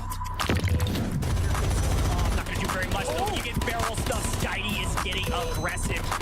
See what I did there? You ain't seen nothing yet. Let's knock them off their feet. There we go. Damage, and there it is.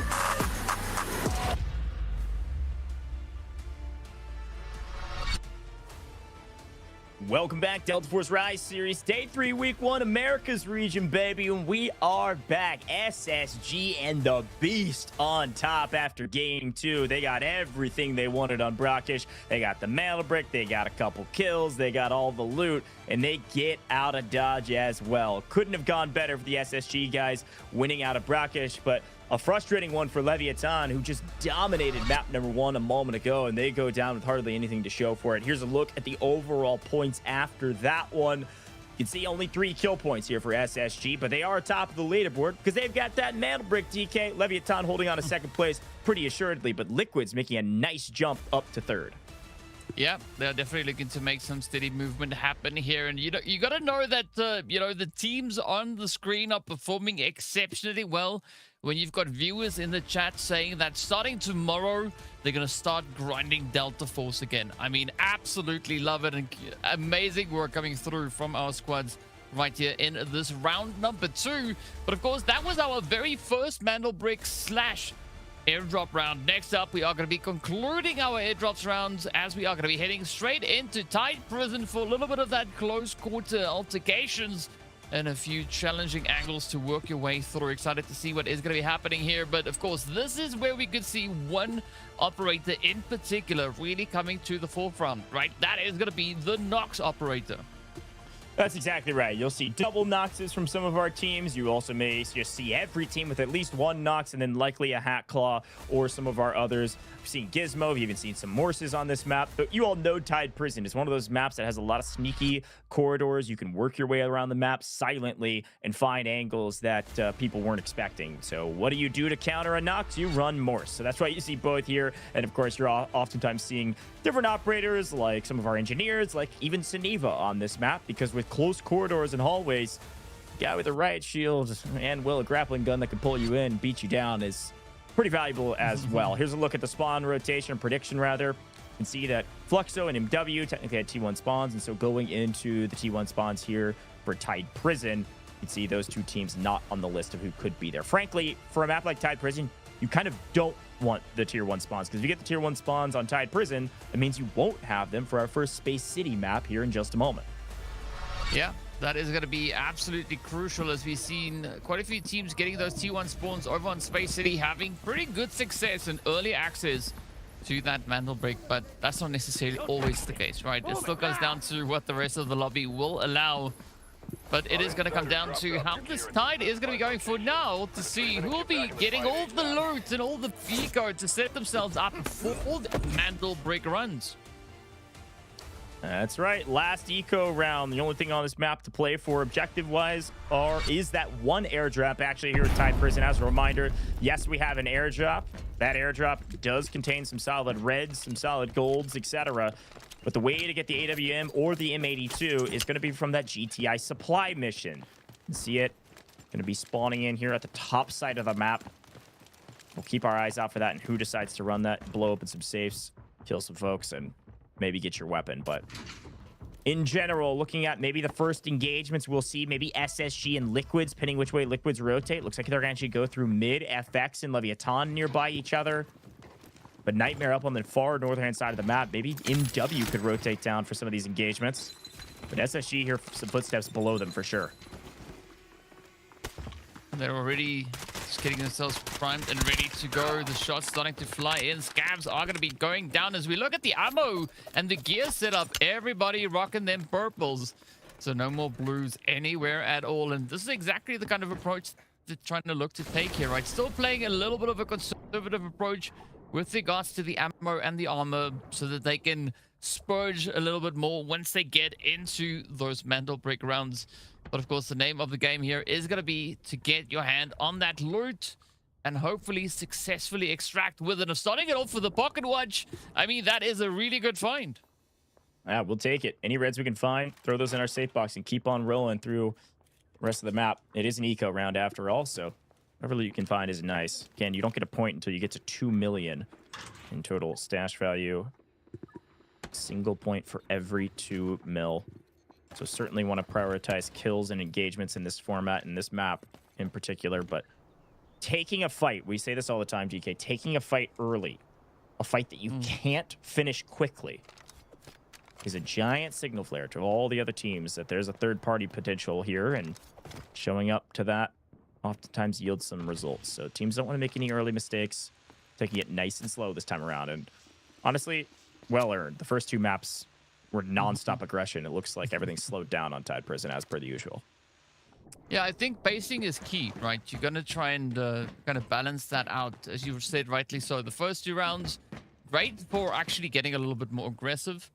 But now you're going to have to play with a lot more of a strategic approach, especially looking at just how Tide Prison is, right? You can't just blindly rush forward because there could be teams kind of popping out of the walls in some of the places, right? So you have to have your wits about you and you have to try and play with a very dynamic approach moving through here. So there is going to be a little bit of an opportunity for the teams to really try and capitalize on that. And hopefully today the zip lines are going to be safe.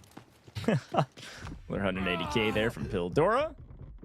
It's Utsil landing over the top. Leviathan assuredly know that their enemy is above them, and vice versa. For now, all teams content with looting. But eventually, somebody will make a move. Socio Legend, I'm sure, has told his team, hey, I've got some bogeys in my direction. And equal plays, it's just looting up above and actually getting paid, finding that statue for nearly $500,000. Those gazelles are always nice to have. Fortunately, though, I had to sell mine, so I'm a little bit of FOMO. Right, that's the thing about looking at all the reds they find here. Is like, man, I've been searching so long for that, and they just run in, pick it up almost instantly. But you know, that is kind of just the way it goes in competitive, right? They have to find the good loot, and that is what you need to work so hard to get here. But though, you gotta watch out for these bosses on Tide Prison as well. We have seen a team yesterday being taken down by one of the bosses. So yeah, gotta bring a lot of caution with you as you move through this. Of course, we can see 2 of them just going about the positions off in the distance, but a very sneaky walk coming through here from Skies, making sure that he can get out of here undetected. And very soon we are going to be looking at that wooden mission coming into play as well. Yeah, I could do the warden missions, some of those wooden sculptures, GTI supply mission, like you mentioned. It's pretty important. And our first airdrop, not too far away as well. So kind of still a lot to play for, but everybody electing not to move too much right now. Don't want to give away exactly where they are. Playing nice and slow. Space Station Gaming is the only team that's incredibly split from each other. Look at where 2Easy's holding.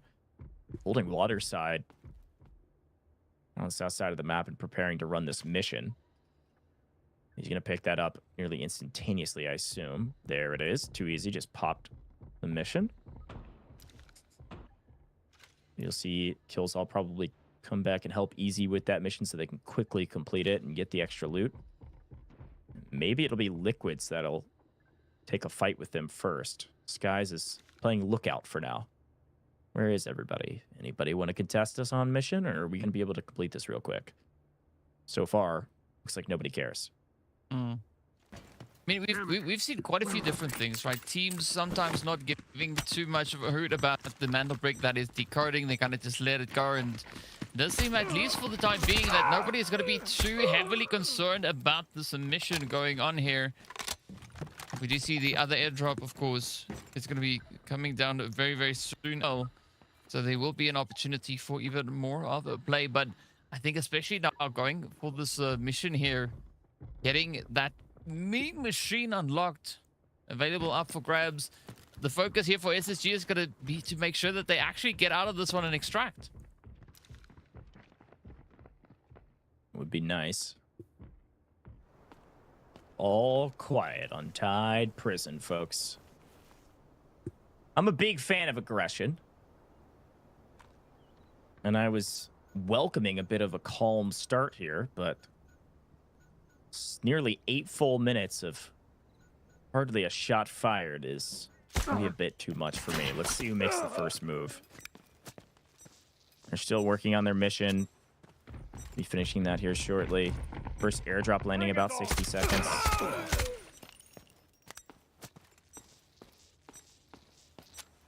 A waiting game. I feel like I'm doing commentary for like a nature documentary or something right now. Golf, right? Yeah, golf commentary. Here we have Loud getting ready to tee up. He's just moving across the green. Oh, the wind just picked up. Look at the leaves go. So fantastic. I mean, what is Fernandez looking at right now? Like, considered on the ground, waiting for the crawler nest. Okay, looks like Space Station Gaming has finished our GTI supply mission. Very well done. Kills all picking up the M82. So remember that. We've got a couple teams that have pulled out an AWM already in the first 2 rounds. The Liquids have one. And I believe Nightmare the other. Now Space Station Gaming will join them not with an AWM, but with an M82. Still extremely strong sniper. Could help them in the next Mandelberg round. Yeah, I mean, anything that you can help give to that edge is going to help quite a bit. And 2Easy, of course, coming through, picking up the disc there is going to help add to that value, as they already now sit on 2.4 mil. So they've just unlocked another point on the board. But of course, it doesn't mean anything if they can't get extracted with that or squeeze all of that into their 3x3. So a lot of Tetris being played here as well. Yeah, they'll play Tetris, especially when they start finding some more loot. Right now, everybody's fairly loot poor. I mean, SSG have 2.4 mil just because of the M82, really. Couple reds here and there. Nobody's found anything crazy yet. And right on top of each other, that's the other thing. Looks like MW picking up a nice scope there. Little 147K. Spotter. All right, some bullets fired. Fernandez not hitting anything, but some warning shots over towards SSG. At least we have some info. SSG know that there's a couple teams close by, and finally our first gun goes up, and Sky shooting at his opponent doesn't even hit them. It's actually FX on the other side. We got a 3-team battle. FX working their way to this engagement. Well, it was about time for these teams to really get this party underway and start with the crazy sprays coming through here. It does seem like Uhemura is going to be fighting a few sharks down there. Got to watch out for it as he tries to get his hand on that loot. What is going to be inside? And we do find a Rolex. What else is there? Ooh, all right. Nothing too crazy just yet. Pretty much just that one red being secured. So Not too much value currently coming in for the side there of FX as they are just touching 1 mil. But now it is going to be the opportunity here for Leviathan and MW to refocus back into the battle. As you can see, Rapid quickly charting with the opening spray there, but a quick reposition is going to come through from Leviathan as they are just trying to get themselves out of that bottleneck position. Finally, we're getting some fighting, and it's all coming at once. Pretty close enough now to look for engagements, especially with Leviathan being able to look through some of these bulletproof glass spots, trying to find their opponents. Can hear the plating just above them. Getting those repairs in. As much as we had a few shots fired, I'm not sure that any of the players were fulled, so I don't think there's actually been a kill on the map yet. Only a knock came in from the backside of FX onto MW. Nobody fulled that player, so we are nearly, actually over 10 minutes into this, and not one kill has exchanged hands. Huge change of pace. Yeah, a considerable change that we've seen here. I mean, I think this is probably the most quiet that we've had it over on Tide Prison across all the Tide Prisons that we've seen being played so far. But it's going to be up to Rapid though and the rest of MW to see whether or not they are going to try to be committed to that engagement. But in the meantime, it is going to be SSG now sneaking up right behind them there. So it could be a big upset. Hello. Look at that hit though. M82 hits like a dang truck. And they'll get the cleanup here, no problem as well. The first kill does go to Spacestation Gaming, and they're looking to make it 3. FX in trouble in a 3v2, but the util is hitting kills on, so he's going to stop, heal up, take his time. This could be a signal flare for somebody like MW to try to swing around the corner, but it's a little bit more difficult than it sounds. Especially given all the angles you can get shot from. There's other teams in the area as well. This is going to be a 3v2, and it's just about challenging this at the right time together as a team. FX doing a good job of setting up a pinch where they can shoot both directions and cover each other. But if they all three send this coordinated effectively, this should be a fairly easy win in a 3v2, even with a decent position for FX.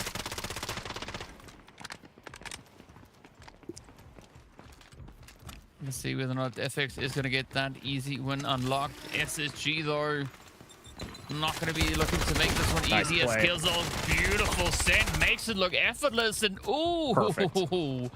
just Sky's going absolutely crazy, picking up all 3 players. A big fight off screen, though. We got to swing over to it. Nightmare doing work on Liquids. Liquids had a great last game, and they worked their way up the leaderboard. Nightmare looking to get a bit of revenge.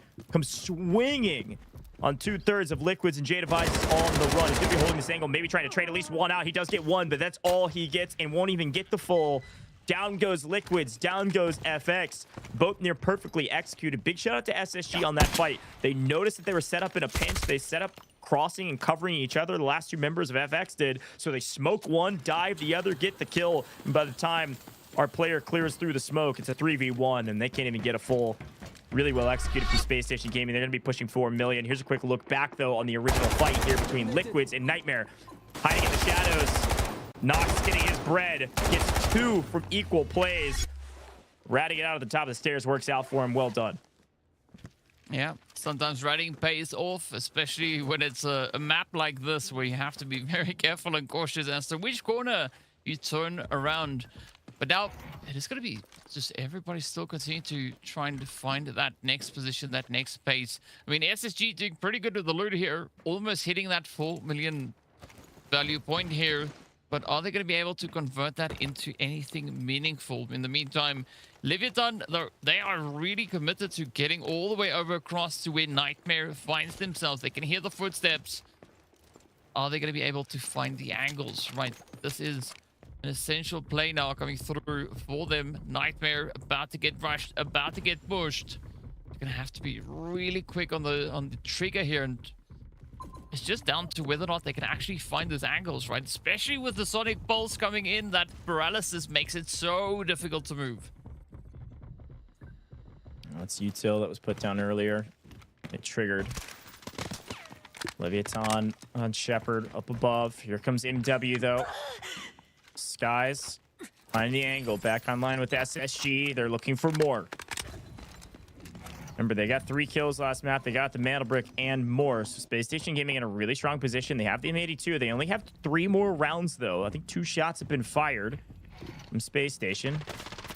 They'd like to save the rest of them. Chowing the corner. Skies hits a couple shots, but actually tanks a ton of util for his team. Pildora on a flank. Gets punished. Misses shots. Skies is shooting straight and turns and burns. Skies should not have won that. And Loud finally comes up on the backside and takes down Skies. They were able to trade one out. A 2v2. Skies almost doing the impossible. SSG, a hair to split for my liking. They're gonna have to watch that one back on the VOD, but right now all they gotta do is win this in 2 easy. Turns his back. Killzall killed all. No, Killzall left the map. SSG was trying to play as a duo there. Incredibly difficult, even against a team like MW have been struggling today. MW made quick work of SSG. They're out of the map, and now it's down to MW trying to hold off the push from LEVIATAN, two of the strongest teams on the map, two of the most aggressive, playing against MW. They feel the pressure, and only Rapids Alive goes off to the hills running for his life. It is going to be a full send coming through here from LEVIATAN as they are in hot pursuit, and they just got to find that one hit, that one play to take down Rapid and wipe out the entirety of MW. They are so close to catching up to him, but MW Rapid is going to be running into another team. Oh, waiting with open barrels. Yet again, Nightmare get paid for not moving and standing at the top of the stairs. That's the way Tide Prison plays, baby. Nightmare have reaped a ton of rewards. I think that's 3 kills that they've gotten just by being in the right place at the right time. LEVIATAN, they lost one earlier, so they're going to have to fight as a duo, and equal play is going to make them pay for it. Down goes one. It's going to have to be Widows, so he goes on the run, but he's all stifled and stumbled from the util. A full team of 3. Nightmare in the wing. They're going to take down Widows. It's only a matter of time. Well, let's see who's going to be the next one to bag it up here. Widows, very tough position to be. 1v3. Pretty stacked odds against him, but can he kind of narrow them down? Good trade on the first. Looking to just pick them up, single them out. This could be the tactic to help Nightmare just make their way back into the lobby, but unfortunately for Widows, right, when you're blind and you can't see, you can't exactly hit the shots. To be honest, the fact that Widows is even able to get one there is a big win. In a 1v3, the best teams won't even allow you to trade one player out. He did a really good job of isolating in a 1v1 when all 3 players were nearly stacked on top of each other. Still was able to do it. Really shows the efficacy of the fighting prowess from LEVIATAN. Great job from them. But Nightmare win the map, and they sent Killzall out with that M82. They wanted to save those remaining 3 bullets earlier, and that's why he left. But the other 2 stayed on the map to take their fight. So smart play from SSG. Since they did get some value on the map, let's protect it. But Nightmare end up with the most kills. I want to say that it's at least 5 kills on the map, if not 6 from the Nightmare roster as a total team, most of which were just gathered by being at the top of the stairs. Well, sometimes that is the best approach to take, right? Just keep yourself to wait and see who kind of funnels and feeds themselves over on towards you. But the Glock is about to Glock out, and Nightmare, though, I'm hoping that they've got enough in their 3x3s to really lock it in. You can see Equal, this time not dancing, but definitely celebrate. Oh, there's the dance moves. Never mind, I spoke too soon.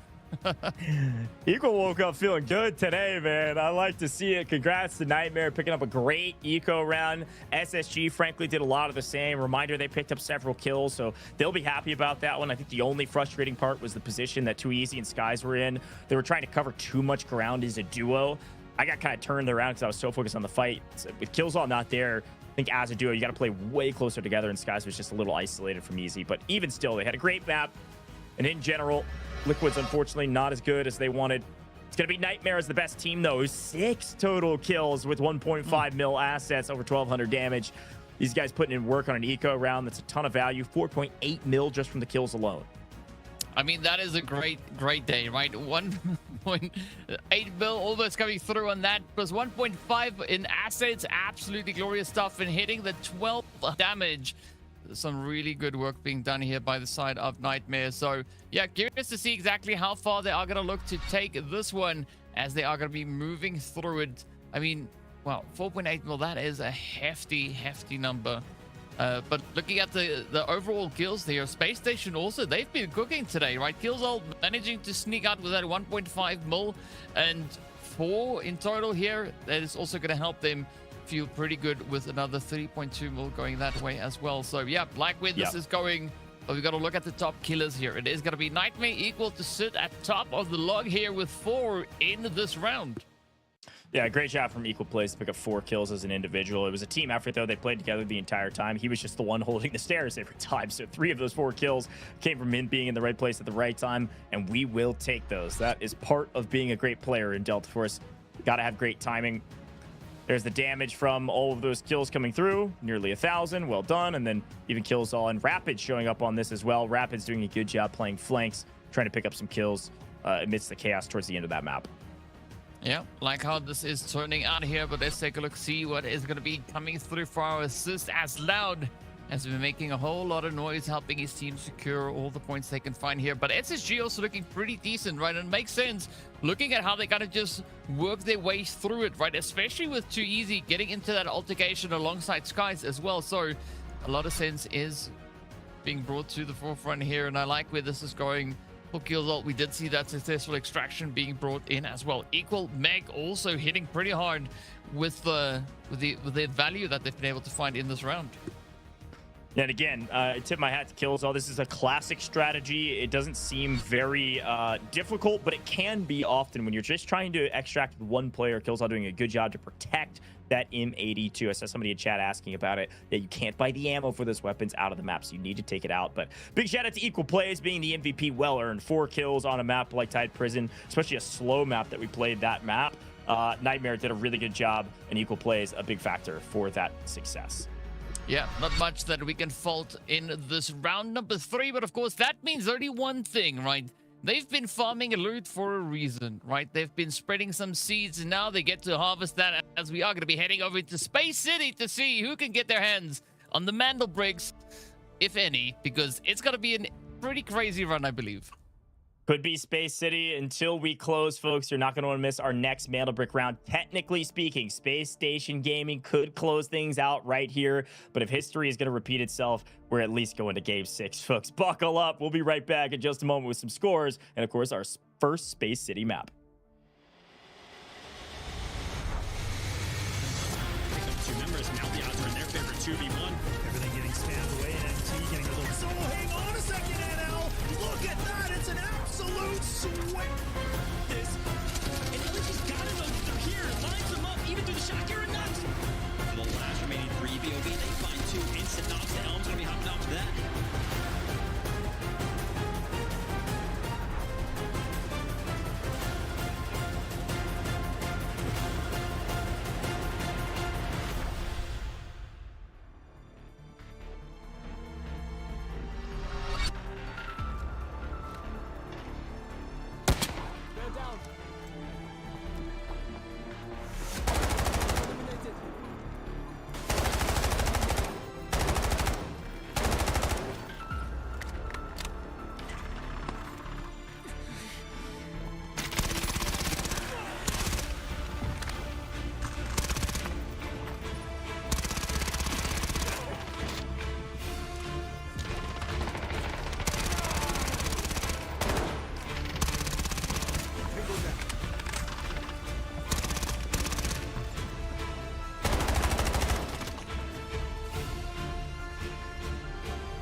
I'll get you out of here.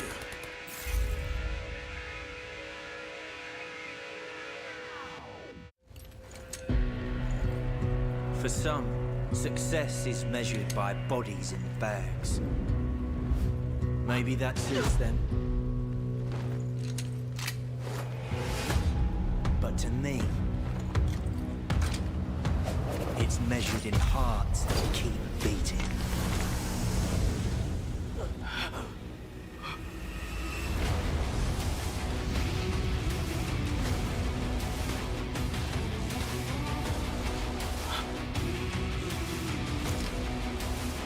You with me?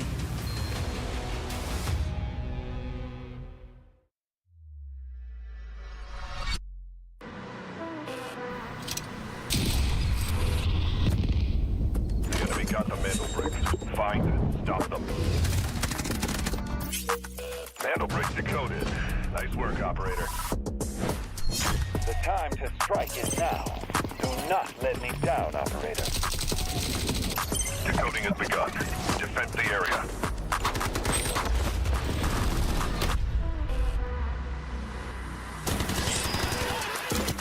Is about to take the first brick of the tournament. And they're going to do it. What goes around, comes around. Not gonna do very much though. You get barrel stuff. Skydie is getting aggressive. See what I did there? You ain't seen nothing yet. Let's knock them off their feet. There's so much damage in there. It is.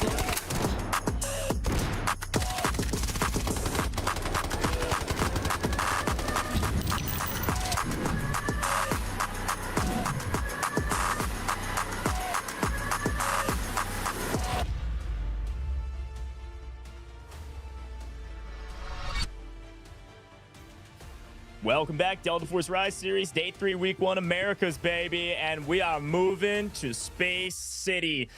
Tide Prison, a bit of a bore for the first half, but the second half ended with a bang. A ton of kills across the bow, and only one team remaining on the map, which was Nightmare, returning to form and slaying out the lobby. They've started to leapfrog up with these squad points. DK, walk me through this leaderboard. Well, as you can see, SSG sitting quite comfortably there with 18 points in their pocket. But of course, they've got the Mandel Brick to Brute as well. And that change now coming into this round. They might have two, or we could see any one of the other teams looking to grab one themselves. But Leviathan definitely going to be one of those teams trying to keep their eye on that Mandel Brick. They've got 19 squad points. Getting the Mandel Brick will put them up in pole position. But the same, of course, can be said here for Nightmare, for Liquids, Fluxo, and even MW, right? Anyone in this lobby can look to step up and put their hands on that Mandel Brick, decode it, and walk away with it. It sounds easy. It is not, right? It is going to be hairy, scary, and brutal most of the way for a lot of the teams here. And of course, only one team can potentially successfully extract or decode that Mandel Brick. But another thing could also happen. It can just get full on denied, right? By utilizing the living heck out of these operators. Yeah, 100%. I mean, it's worth talking about the operators right now for a couple reasons. One, you're going to see Tempest on the map yet again when it comes to Space City. We always talk about the comp meta. When it comes to Space City, you're going to see either Stinger or Toxic, and then you're going to see probably Luna, and then you're going to see probably Tempest ideally. And if not a Tempest, you're going to see an Engineer like a Lurud. And then that'll all mix and match. You'll see it on your screen now.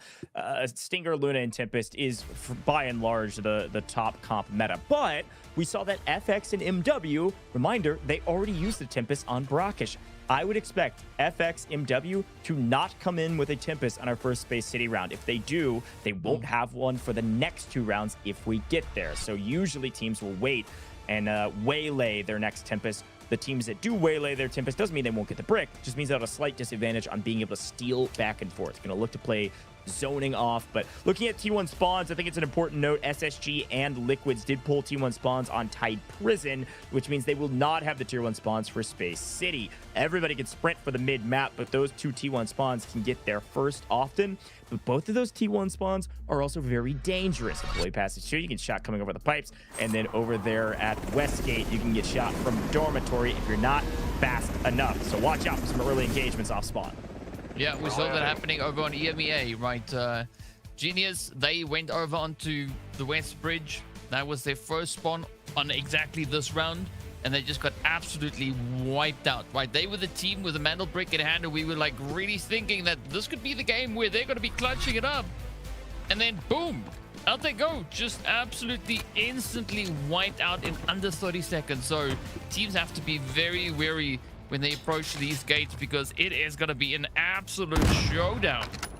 Here we go. Speaking of a showdown, Farmer Lucas cracks the shot across the bow and almost takes down Killzall in one shot.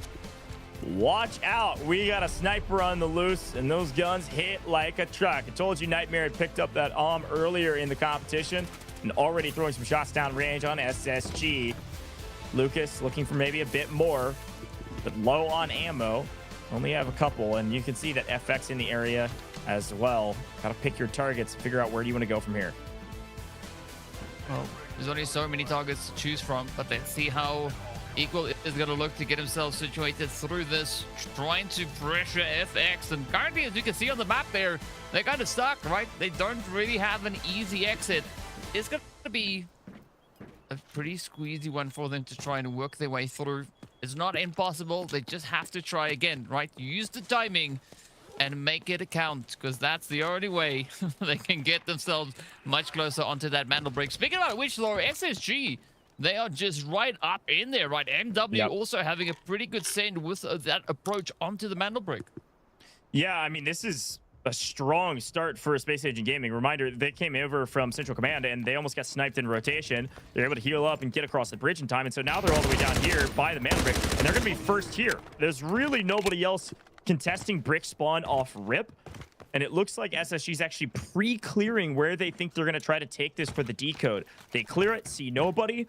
They're going to be making a move for the brick here shortly. We do see that every team is bringing in a Tempest besides Spacestation Gaming, who have yet to use a Tempest yet. Surprising to see both FX and MW burning their second Tempest in this round.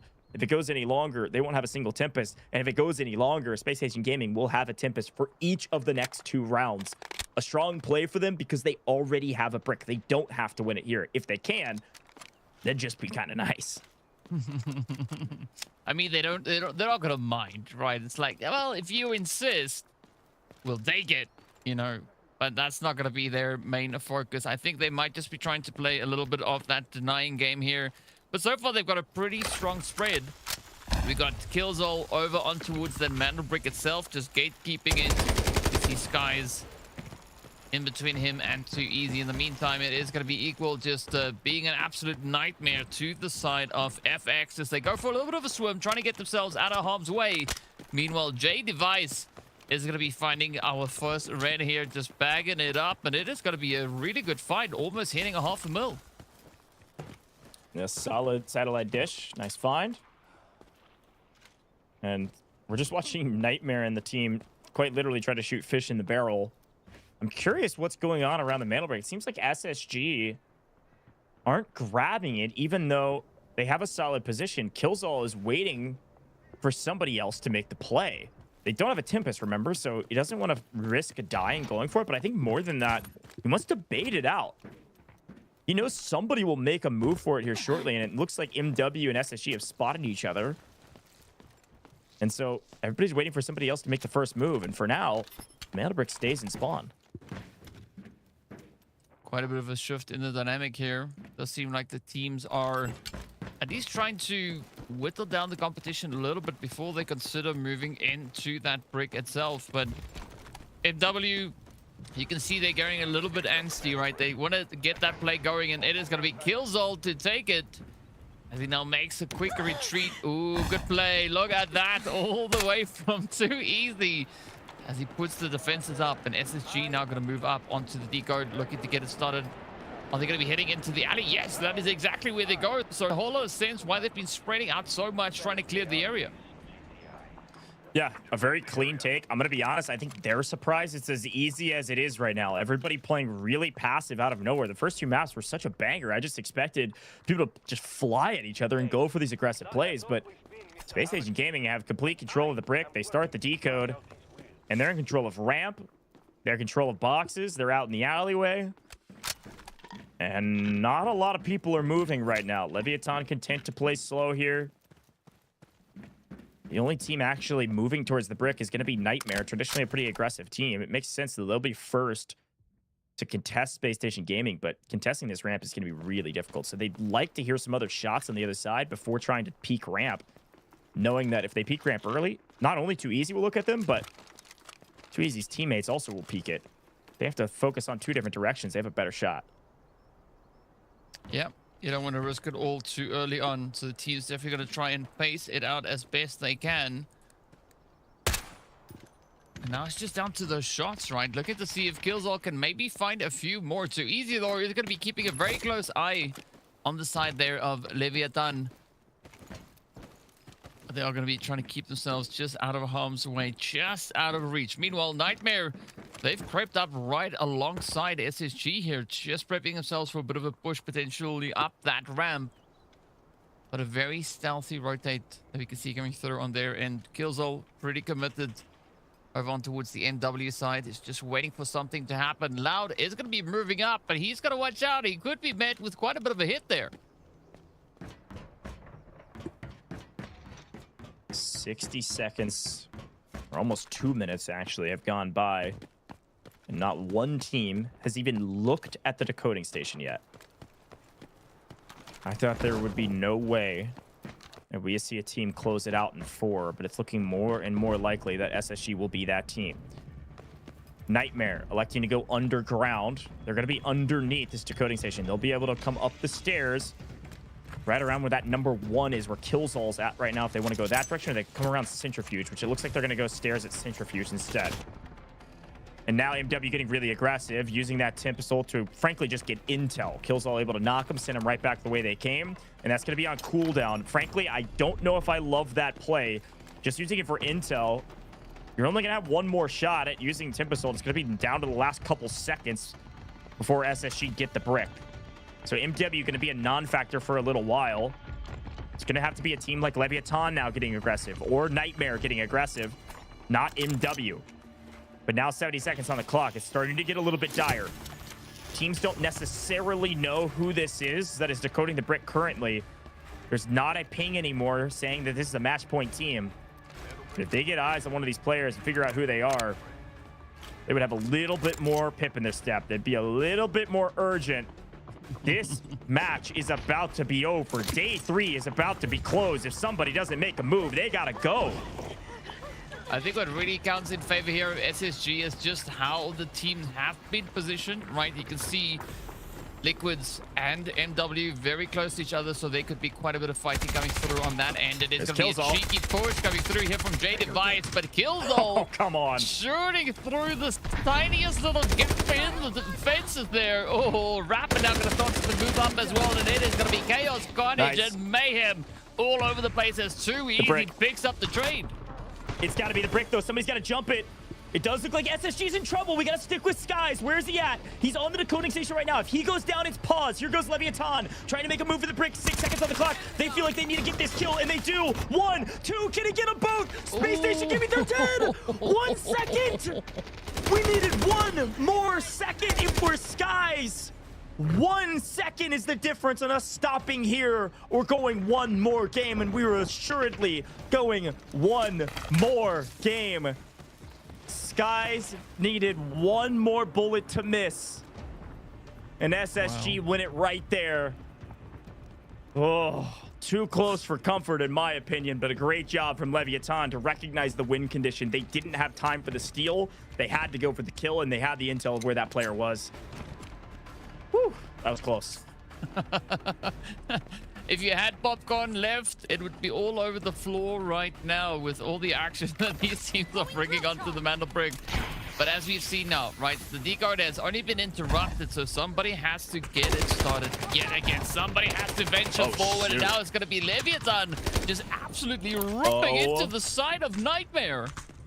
Well, it's going both ways. Leviathan down to a solo. They picked up their res, and they heard the beeps. Nightmare full sent this res. Socio just put up so much damage from the hip fire, but unfortunately on the contest, not realizing Farmer Lucas was full. But this weakens this Nightmare roster for the push coming in from FX. Really late to the party, but they're able to reap the rewards from that push since Nightmare is down to 1 player. FX lose one in transition, but should be able to pick up this res no problem. We're down to 3 teams left, and I say no problem, but now MW show up, get the code, gonna start the timer again, and they've got to play for the rest of FX if they want it. They're down to a duo, but they're in a pretty decent spot on the map. Team Liquids, as a full team of 3, could make a play for this brick, or they can make a play for the kill on MW. They definitely could. It's all down to whether or not they should and whether or not they will. That is going to be the big question here, because you can see Ohimura just scouting it out, making sure that there's nobody on that drop, at least not for the time being. But Meg is going to be moving into position. You can see that Bo also getting ready to do a little bit of something over there. But up they go. J-Device is going to go in for the steal. Does get this. Oh, does get the nap just in time. And with that, the clock is down to 3 minutes yet again. And now it's up to Liquids to see, can they keep the pressure up, right? Can they stay on this decode and own it all the way through?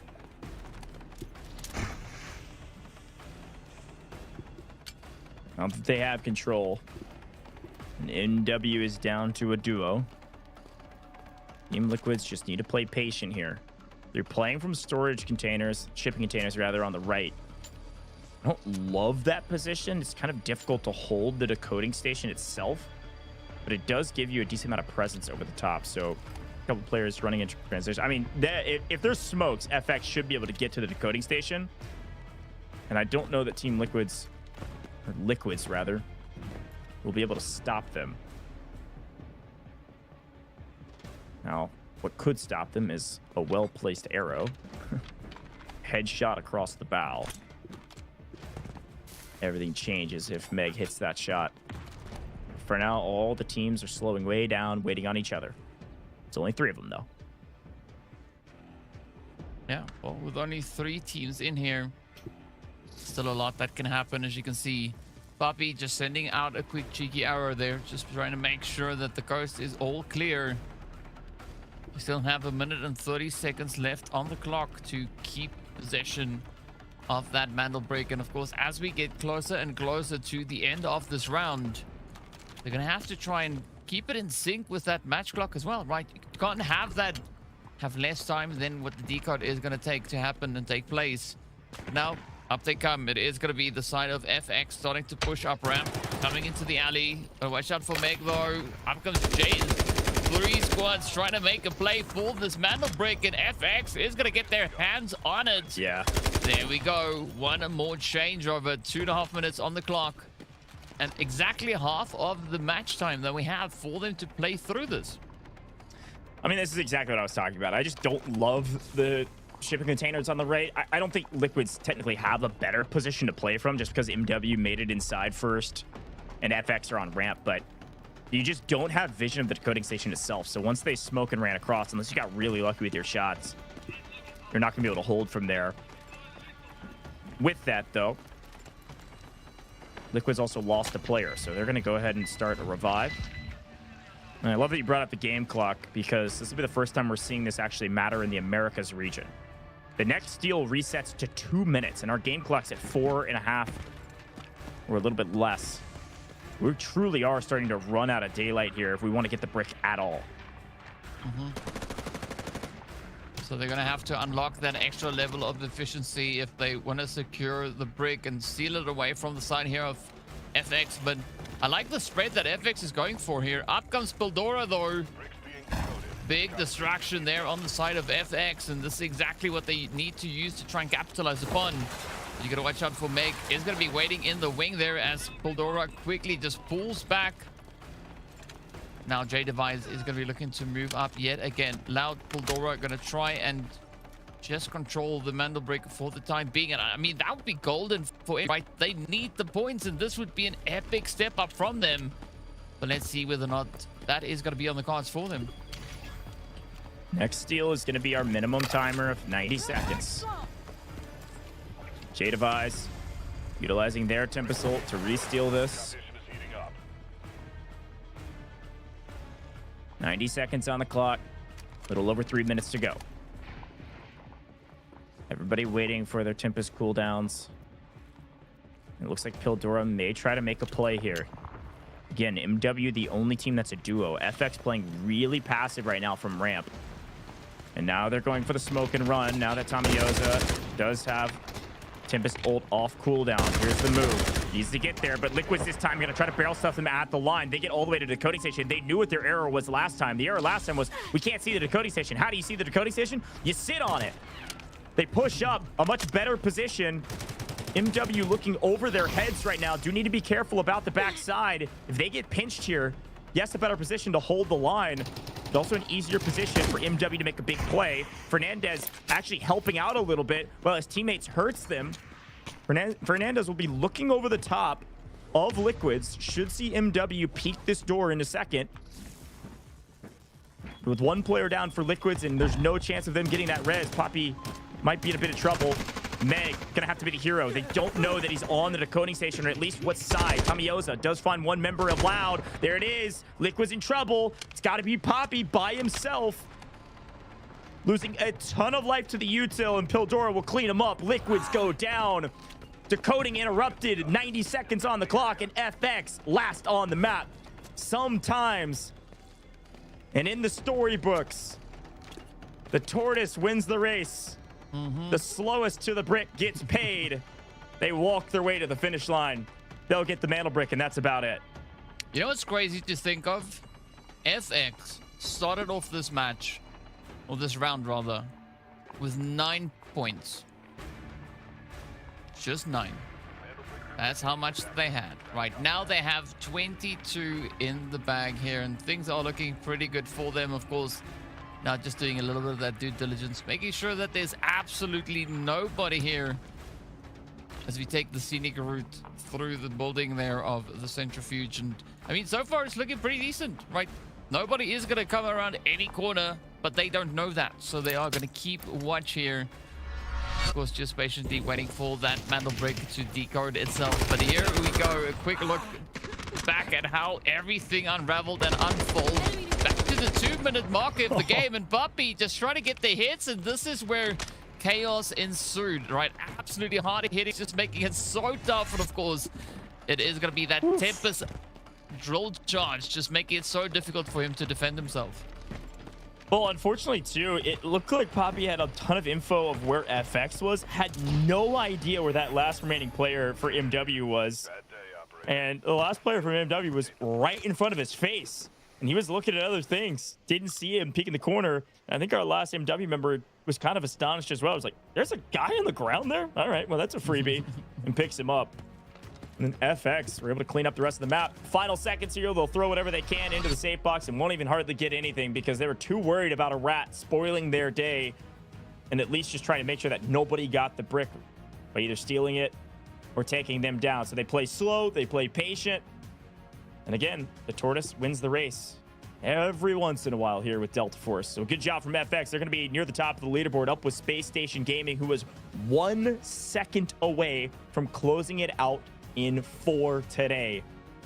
Heroics to save the day. Spacestation Gaming getting wiped in the final second of the decode. Absolutely insane, right? Who would have thought that this is how it was going to turn out? But big shout out going out to Fluxo, as they are going to be our team sitting here smiling. 7 operator kills, 1.4 mil going their way. A glorious mantle brick and almost 1200 damage being secured in this past round. So, I mean, Tamiyoza and the team, they worked exceptionally hard. And even though they might have been the tortoise in this past round, you know, they also get their day in the sun. That's right. Well, here's a look at the overall leaderboard. FX, 7 kills. Maybe the tortoise, but that tortoise was shooting, man. 7 kills is awesome to see. Everybody else, Nightmare pick up 4, Leviathan pick up 3. Decent spread of eliminations across the bow, and generally speaking, nothing really to write home about on the screen besides the fact that FX do leapfrog the leaderboard with that mantle brick, and those points does allow FX to actually have solid squad points. But Nightmare still pick up solid points as well. Here's equal plays. Farmer Lucas there, 2 pieces apiece, playing from the ramp, doing a pretty good job of spoiling some people's days, but it was FX by the end of the day as the last team standing. Yeah, and at the end, there can only be one. And of course, when it comes to damage, it is going to be Uhemura that is going to be locking that one in. 731 damage ahead of Farmer Lucas and Widows. But of course, looking at the assist, right? Equal, bringing in his equal responsibility, making sure that the team can get some points on the board. As we saw, it was a pretty tough run for Nightmare, right? They got taken out kind of through that midway push as all the chaos descended down upon the Mandel break. But it is going to be the asset owners, right? Uhemura picking up 670k, just slightly ahead of what Pildora and J Devise were able to pick up as well. Yeah, and these asset totals don't mean too much just because a kill is 800k, but we'll take what we can get, a little bit of extra on top just to make sure our next kits are just that much better. But 4 kills from Uhemura is a great rep from them. And again, they were just playing slow, playing third parties, catching people unaware, catching people on reses, end up wiping the last remaining members of Nightmare after they were in engagement, just really playing patient. And this has been their playstyle over the last 2 days of competition that we've seen them compete. FX have this playstyle that is much slower than some of the other teams, and it does work occasionally. And this time it worked in a really big way. Big shout out to FX there. And folks, you can see it down below. Go drop a follow on all major socials here with Delta Force eSports accounts, as well as our official accounts. There's a ton of info out there about the Delta Force Rise series as well, and the Twitch channels down below, panels rather, on our Twitch channel. You can click Americas or EMEA to learn more about the Delta Force Rise series. We were almost done for the day, but we're at least going one more map. FX, SSG, can they close it out in 5, or will we play a 6? Back to Space City we go here in just a moment. We'll be right back after a short break. Pick up 2 members. Now the odds are in their favor. 2v1. Everything getting spammed away. NT getting a little. So hang on a second, NL. Look at that. It's an absolute sweat. And LG's got to know that they're here. Lines them up, even through the shot. You're nuts.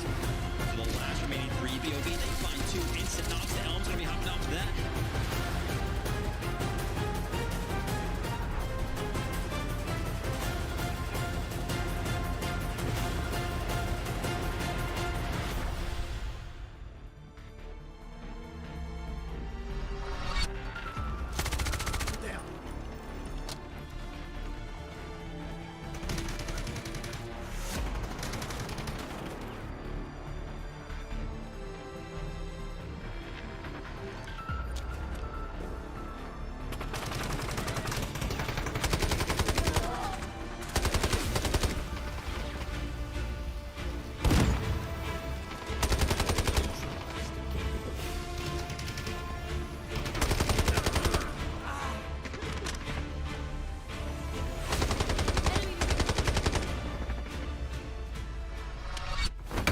Court finds that the AI holds no legal responsibility.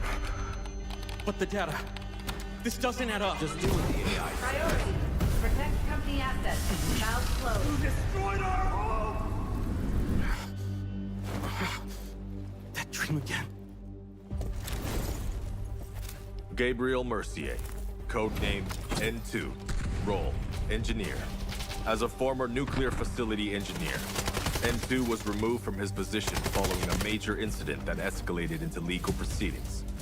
He later returned to military service and was reassigned to Arctic deployment under CBR and related units.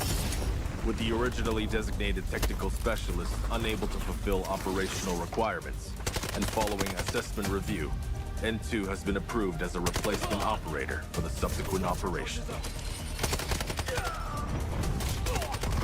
Stun out.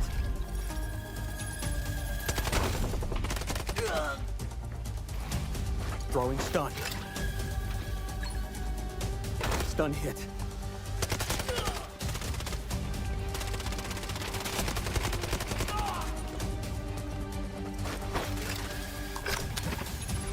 Freeze right there.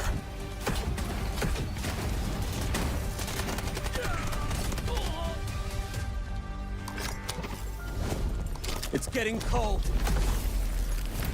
N2 is equipped with a modified grenade launcher, capable of firing up to 6 LN2 grenades.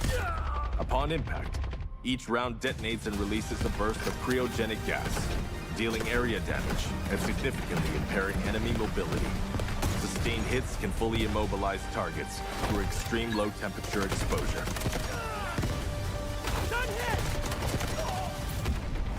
Cold. I can go colder.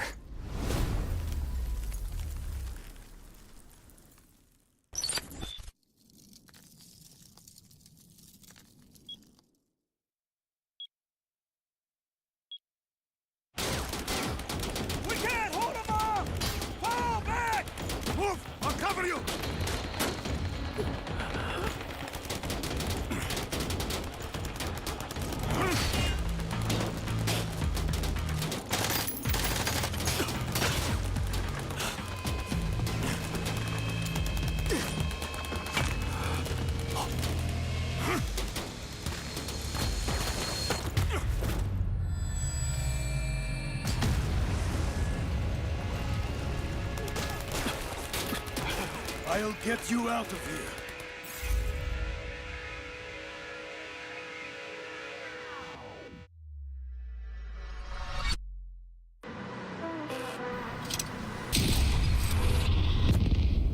The enemy got the mantle bricks. Find and stop them. Mantle bricks decoded. Nice work, operator. The time to strike is now. Do not let me down, operator. Decoding has begun. Defend the area.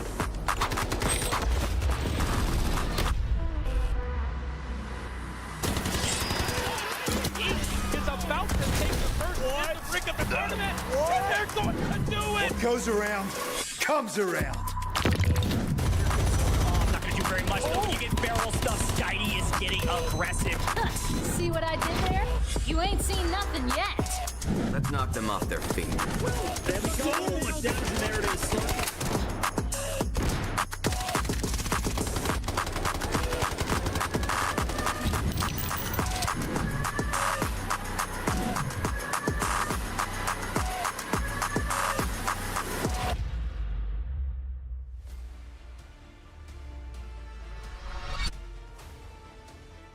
Welcome back, Delta Force Rise Series, Day 3, Week 1 here with the Americas region, and we have just wrapped up our first Space City round, round 4. I mean, I say this all the time, but that one also was a banger, man. SSG almost closed things out in 4 total. They had the brick, they were decoding it, and they get stuffed at the line with 1 second left until they get the brick. But with our rule that if your team is wiped, our timer pauses, that timer paused with maybe less than a second. And it was FX, the last team standing at the amidst a ton of chaos, frankly, of a big fight after SSG went down. But Fluxo on top now with a total of 19 squad points after what was a fantastic map from them. They picked up 7 kills that map, bringing their total to 12 kill points. And with the extra supply at 19 total, they're in first here, GK. Yeah, it is a pretty good look on them. I'm not going to lie about that. But looking at it, though, there are more teams stepping up to the plate, right? I mean, Nightmare, Leviathan can all look to bag themselves one of those mantle bricks. Of course, if you ask that to Flux or to SSG, they're going to say no. It's not allowed. One of them needs to get it coming into this next game. And especially looking at the operator picks that SSG has made, not taking their Tempest coming into the previous round, that could be exactly what they have in mind, right? Coming in with still having the double Tempest play in round 5 and potentially round 6 if we do even go that far. So some big strategies coming through here from the squads. Excited to see who is going to be the one to try and test it out. And I'm pretty sure that SSG is going to just camp that thing down. They're going to lock it up, make sure that nobody can even look at the mantle brick. Yeah, I mean, hey, it was well earned from FX. They desperately needed to get that brick because they are out of Tempest operators now. So you can see FX, MW, both have used their Tempest already. They used them on Brakkesh. They used them on our first Space City map. So they're going to be at a disadvantage going into the next couple of rounds. Doesn't mean they can't get the brick, just a small disadvantage. Everybody else still Tempest to play with, and this has been the main comp that we've been seeing. You can most of the time just swap Stinger with Toxic across the board, but other than that, this is the same comp over and over and over again. And if you don't see a Tempest, you're probably going to see an Alluru. So overall, Space City, there's only a couple operators that really make a ton of sense. But if we do get to round 6, if we go one more game after this, that's when people start to get a little bit more limited and they have to get a little more creative. But talk to me about the spawns. What can we expect? Well, it's definitely not going to be MW or FX getting their hands on those T1 spawns. It could be any one of the other squads, of course. As you know, you can't get the back-to-back T1 spawns. The same goes for any of the other spawns, right? You can only get that spawn that you get that round. The next one, it either goes up or down, but it will never be the same one again. So let's see who will be the one to claim those T1 spawns coming into this round. And the teams now are just prepped up and ready to go. They are going to be looking for that full-on send. And this it be go, go, go, as we are going to be looking at the race. The race starts here with LEV taking that first T1 spawn. SSG, though, they are going to be spawning all the way back over in towards the backside here. Good spray down coming through, though. Yeah, this is the classic shooting off spawn, but this time everybody playing much more aggressive around the brick. You can see Liquids, see Nightmare, Leviathan, even FX moving towards the brick already, playing around central map. SSG pulled Dormitory. They threw some shots down range, much like Nightmare threw shots at them last time. They don't get a ton of value from it, though, so they're going to be coming in pretty late to mid-map. We'll see who gets the brick first. Nightmare in the best position currently. They've already made their way underground. They're going to be underground between Centrifuge and CEO, trying to decide where they want to pop up and potentially going to be playing against Liquids. You can see in the X-ray, they're working their way towards each other. Quick look at the operators, though, in the kits. SSG want to close it out here. They've got the meta comp, and they've got all golds across the board. Everybody else, Leviathan, FX, all gold as well. There's a lot of investment. FX also want to win right here, right now. Leviathan trying to get on the board with their first brick by bringing in a bunch of gold. Yeah, so it shows you that these teams mean business. They are here, they are taking it super serious, and they want to end it up right here. But it's all going to come down to who gets their hands on that final mantle brick, right? Not necessarily first, but the final hand on it, and who can actually make it decode all the way through. You can see NW looking at a few of the bots there. We actually did see one of the players getting hit with a tank earlier today, so that was quite hilarious. But now it is going to be up to Nightmare to start their play and start their push, as of course the ultis are ready, and it is going to be a full set onto the mantle brick. Equal plays, using the ult, trying to make a push here. Feels the pressure from the other side, and Socio Legend finds him through the smoke. Of course, Equal will be able to get the self-revive off, but Socio Legend gets the brick. Nice job finding the player through smoke, getting the brick, and now on to the move. Looks like they may go indoors potentially, but also Socio hearing some footsteps behind. Oh no! Utter disaster. Pildora peaks at the perfect time, and it's both of his teammates get cut down. Leviathan are off the map. MW playing aggressive this time around. It pays off huge. Brick about to be in hand, and all three up in 3 kill points. Absolutely insane play coming through there from them, but of course it is going to be MW now rushing forward. As they have that mantle brick in hand, they have quite a bit of a way to go. The decoding stations are not where they are, and the hits now coming through as they get hit. It is going to be Equal locking it in with a beautiful, quickish, effective hit onto them. Nice shot from Equal plays. Strike while the iron is hot. They were picking up a res there, kind of out in the open, so a freebie for them. Now they're able to finish the res, rather, and now Equal plays is going to be moving into a full team of 3. They need some of this util to land, so they have an advantage. Equal's shooting straight today. Still thinks the player is behind these boxes, but it looks like Pildora is actually wrapped out to the right. As long as he doesn't expose his shoulder on the right-hand side, should be fine. Loud is quite literally on 1 HP. Don't think you can get lower. Gonna be able to heal up, and now Pildora taking a decent bit of damage. Feeling the pressure, they're trying to back off and actually get 2. Pildora finds the angle on Lucas. Nightmare in deep trouble. Over the top, Nightmare go down.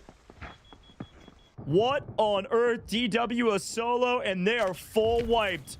MW was in last place. Hardly anything to really show for anything except for this map. Like, they haven't hardly done anything on the map in general. A couple kills here, a couple kills there. They have 2 full team wipes playing from ramp, and now they have brick in hand.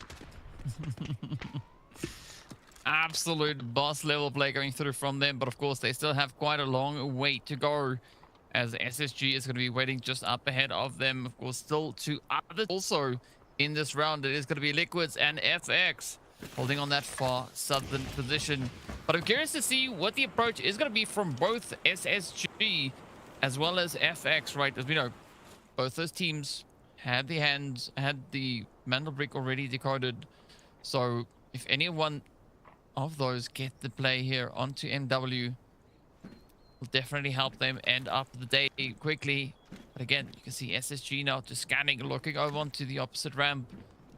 Not spotting out any angles, but they have a pretty good idea of where to go looking for MW. SSG a long way away. MW have yet to put the brick into a decoding station. They're actually off screen right now running. You can see them through X right here, actually running towards SSG, and the M82 barely misses over the top of Rapid, but they hear the shots and they know they're in trouble. They try to smoke, try to run.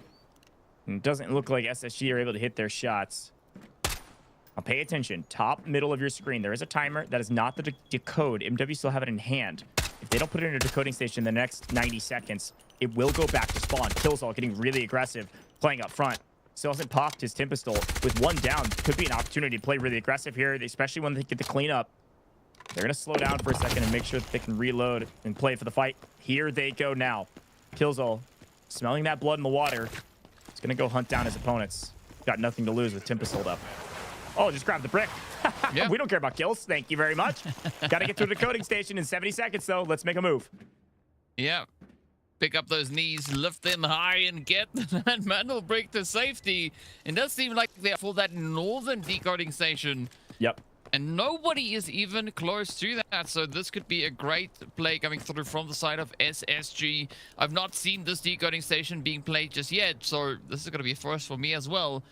But you know what?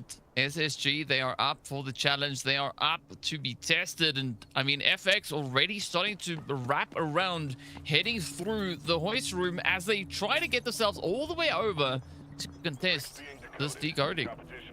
Yeah, this decoding station is interesting. It's out in the sand. It was changed slightly with the map design once the sand was redone a while ago. And with this decoding station, the cover that you have on the actual decoding station itself is actually a ton. But any move to get to the decoding station is wide out in the open. So it's kind of a weird one to play for. You have to have a ton of smokes, and you have to put down a ton of covering fire. You're absolutely going to get shot here. And you actually see, I was curious, these guys came from the north side of the map. They likely cleared most of the north side and probably threw an arrow up to Central Command. Too Easy is way split from his team because he's able to get intel from top of Central Command looking over to see teams rotating in. He can give call-outs to the roster so they know which angles to look at first, since there's so many different positions you could potentially go for from this brick. You could even rotate all the way up the eastern side of the map to try to play from the back side of the decoding station if you wanted. But Too Easy will be able to spot almost every rotation. Oof. That was almost an absolutely impressive hit coming through from Skies. Just missing that shot very narrowly, but up comes the push here as FX is going to try and test the water, right? They seem very determined to get themselves situated here. So we're going to continue to apply a little bit of pressure as they move up. But SSG pretty much got it under lockdown, at least for the time being. Meanwhile, the rest of the lobby still pretty focused in on each other, right? That is going to be MW and LSZ. Not quite sure what they're going at here, but either which way, it is going to be exciting. Well, they're going at it because Meg actually hit a nice bow shot over the top of the board. A great shot all the way down range to actually knock the furthest MW member. You can see them on your screen right now. Down and fold. So LZ had player advantage, and they wanted to take this engagement, especially with Tempest sold up. They come flying in, but didn't think better of it, not feeling like they knew exactly where the MW players were. Didn't want to scam, I guess. So they back off, but we have 2 minutes on the clock. And the only team contesting the brick now is the only other team that could close things out. It's FX on the other side. And this is the rotation I was talking about. You can come all the way in from the backside of the decoding station, but it's immediately picked up from Too Easy, who has moved back to the team. Now that the timer is closing in on 90 seconds, wants to play as a full team of 3 here. The fight's still happening, going for the res, bottom right-hand corner of our screen here in the pip. But the main fight, the one that matters the most, is the one on screen for now. It's FX versus SSG at the decoding station. The only 2 teams here.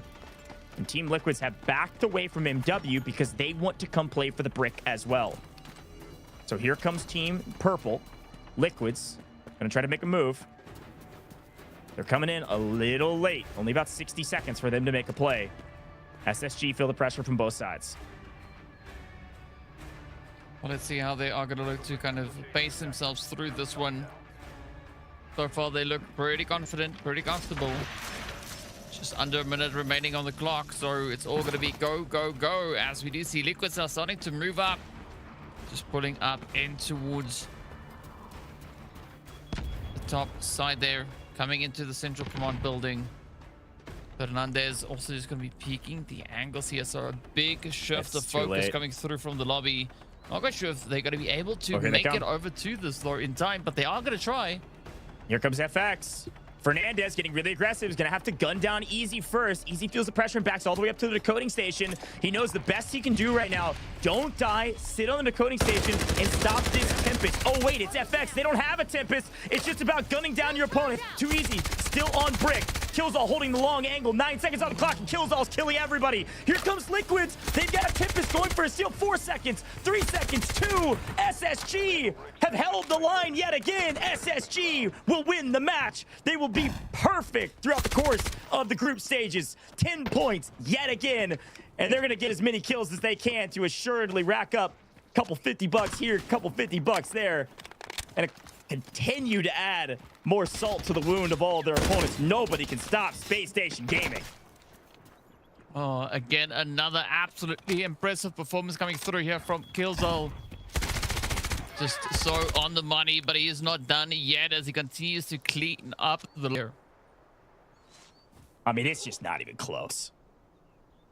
Space Station Gaming with the Brick in the north.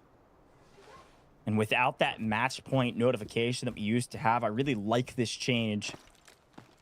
These teams are going to have to start waking up. They have to start playing for the Brick. You can't rely on somebody else to do the dirty work for you. And Liquids and FX, they just roll up too late. It was too close. And some great gunny there from Killzall to cover his teammates. That's too easy. Sticks at the decoding station to wait for any errant Tempest that could creep their way through. FX has got to be shaking their head about burning their Tempest early in Brakkesh. They really got nothing for that. If they would have had a Tempest for this map, I think they could have made this a better map 5.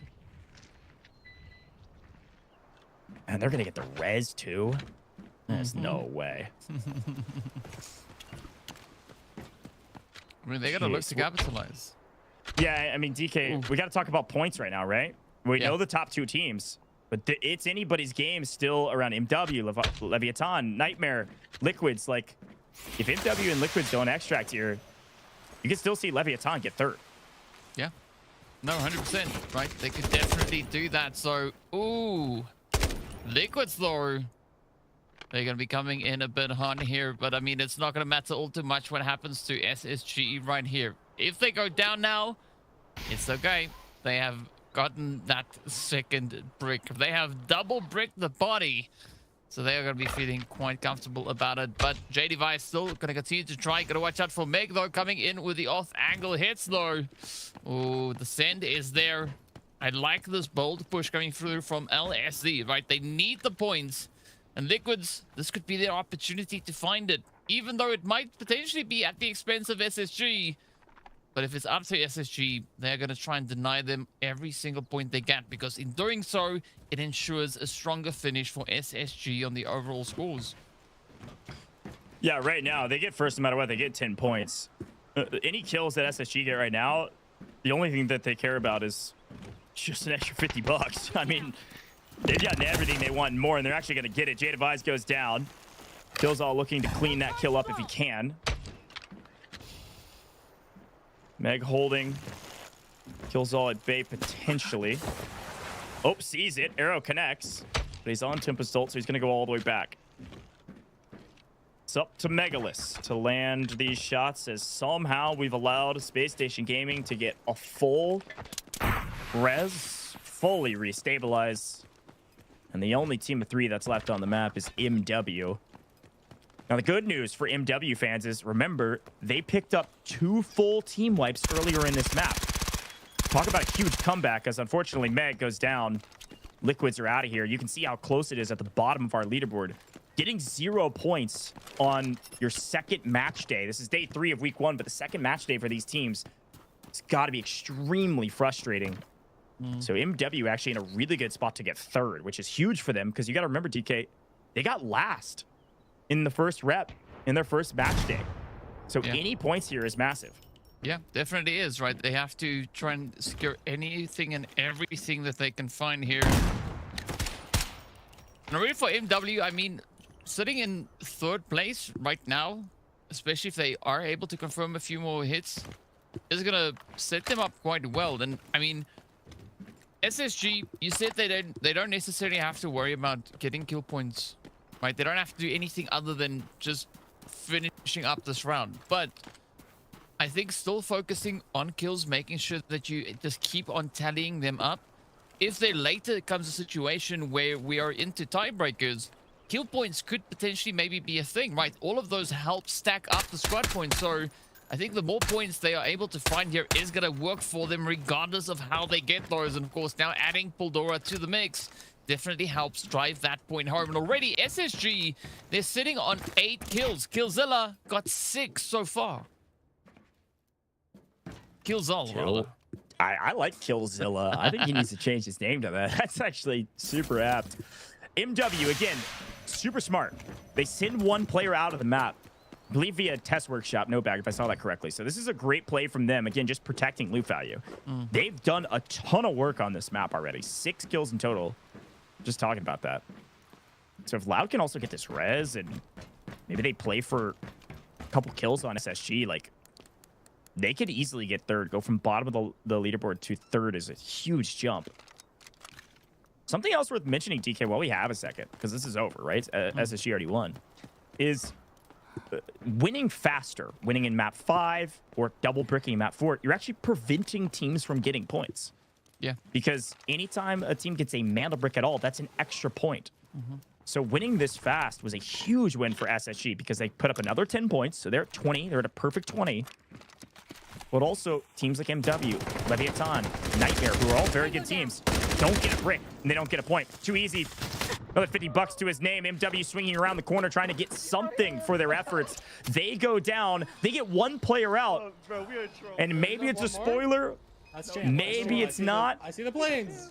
No, but they're not. It's too late. Load up the Chiefs. Load up the Chiefs. Load up the Chiefs, bro. I will hold up that thought. We've got the cons. Let's listen in. Fuck it. Yeah. What the fuck? Some excitement and also a bit of, man, it's over? That's it? Look at the banner. Everybody's gone? Yeah.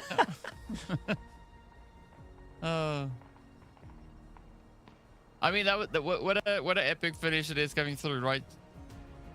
Pick up the cheese. Where's the salute? No, yeah, of course, that one guy.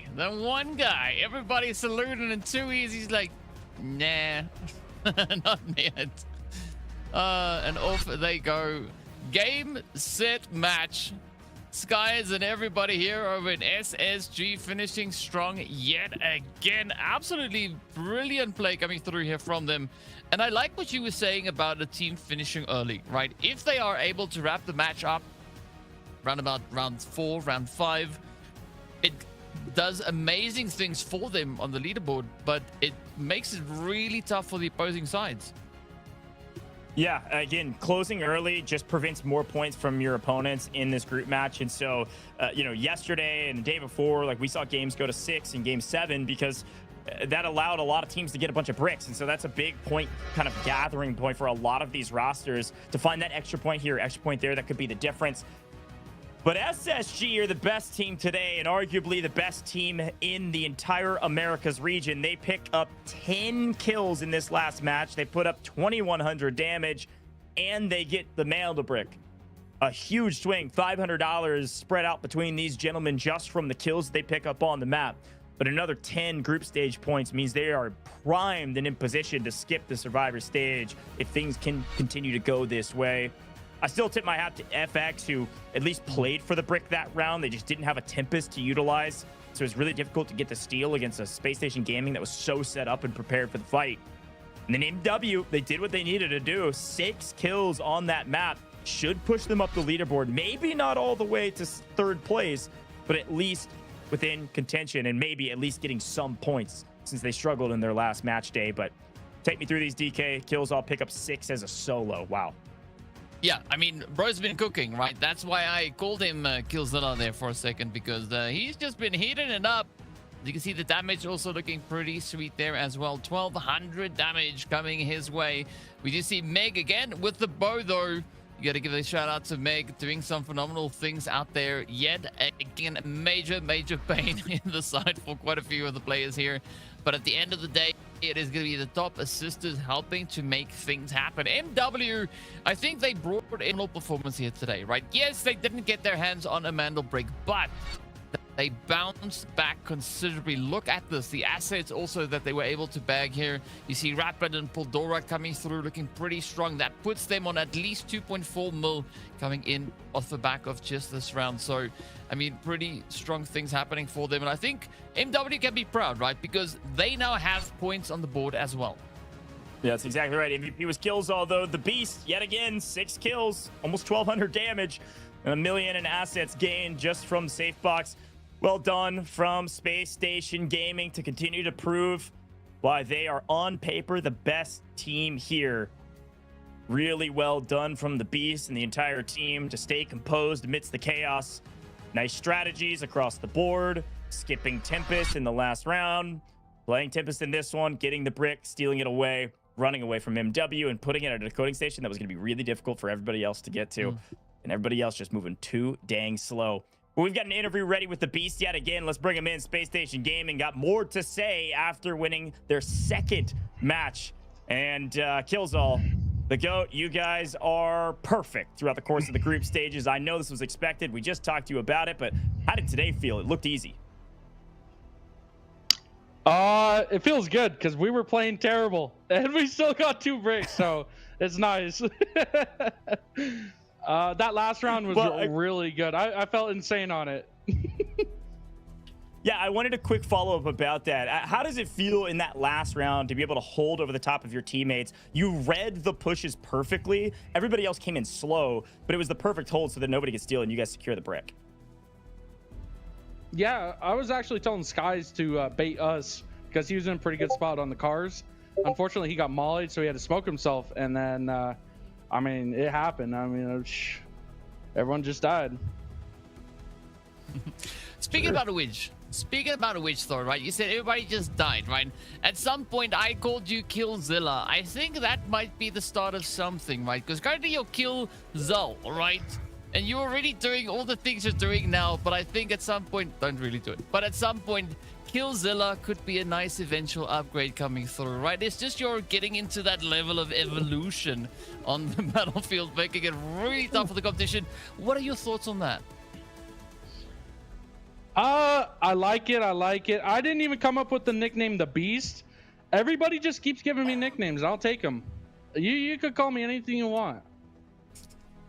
We're going to call you the winner, my friend, because my goodness, it really wasn't all that close today. You said you weren't playing great, but the last round, I think you really locked in and closed it out. Now, I want to bring you back to what we talked about in the last interview. Talk to me, for those that weren't there, what is your team's motto? I know there's hashtag too easy. Big shout out to Easy and the boys, but what is your team's motto, and do you think that came into play today? Because yet again, it looked like all the other teams are waiting for somebody else to do the dirty work. Yeah, the motto is don't expect these teams to help you win the match. I mean, just do it yourself. And I think some of these teams are playing for kills. We don't really care about the kills. We want the brick. And if they change the format to go for the kills, we're going for the kills. We're just here to win, and getting bricks wins. So it's kind of weird. If you play for the brick, you kind of sometimes get the bricks. But yeah. Logical, well, man. It helps. It helps. I mean, one thing that we've definitely been starting to notice here is that quite a few teams put a lot of focus on securing kills, right? And quite a few of them actually don't really care too much about what happens to the Mandel Brick, but you guys have been proving that if you keep focused tight on the Mandel Brick, there is a great opportunity to succeed and have a very, very strong day. Now, do you think you are going to look to evolve your strategy even more now and add a little bit more complexity to it, or is that pretty much kind of what you're going to be going for here? No, as long as Mandel Bricks are still the objective, we're just going to be 100% on them. You'll never see us on the back, hopefully. We're always trying to play for position for the brick, around the brick, to pick the brick, even from bad pick spots. So we're always there for it. Well, I want to sneak in one more question before I let you go, because I think this is one that will be eye-opening for some people at home. how much time have y'all spent VOD reviewing? And I know you've scrimmed a crazy amount, but how well do you know these other teams? Like, do you have different strategies or play slightly different depending on who's playing the game? Or do you just feel like you're that confident enough that you don't have to do that type of thing? No. We play our own game. We don't make any strats for the other teams. I mean, there's 6 teams on the map. You can't predict where everybody's at. I mean, you just got to do what you can do and let others come to you. Okay, block out all the noise, block out all the haters, and you guys continue to win, man. Congrats again. I'll give you the floor one more time. Anything you want to say to the people at home, haters, or all the fans, whatever you got for me, the floor is yours. Yeah, we're gonna start off with #It'sTooEasy, and we're gonna get a Go Spacestation Gaming, and as a final, I have killed Spider-Man today. #LEVIATAN on bottom. Okay, you heard it from Killzall. There it is, folks. #TooEasy and much more. That is the beast himself. Killzall, Spacestation Gaming, congrats again. You guys are perfect. We'll see you in the next round. Thank you, guys. All right. Well, a great map from Spacestation Gaming. He said it was the only good one that they had, Mr. DK. Let's take a look back at some of the highlights from it, because this is where Killzall really went big to hold the line at the brick. Team's coming in a little bit too late, and he just gunned them all down. Absolute brutality indeed.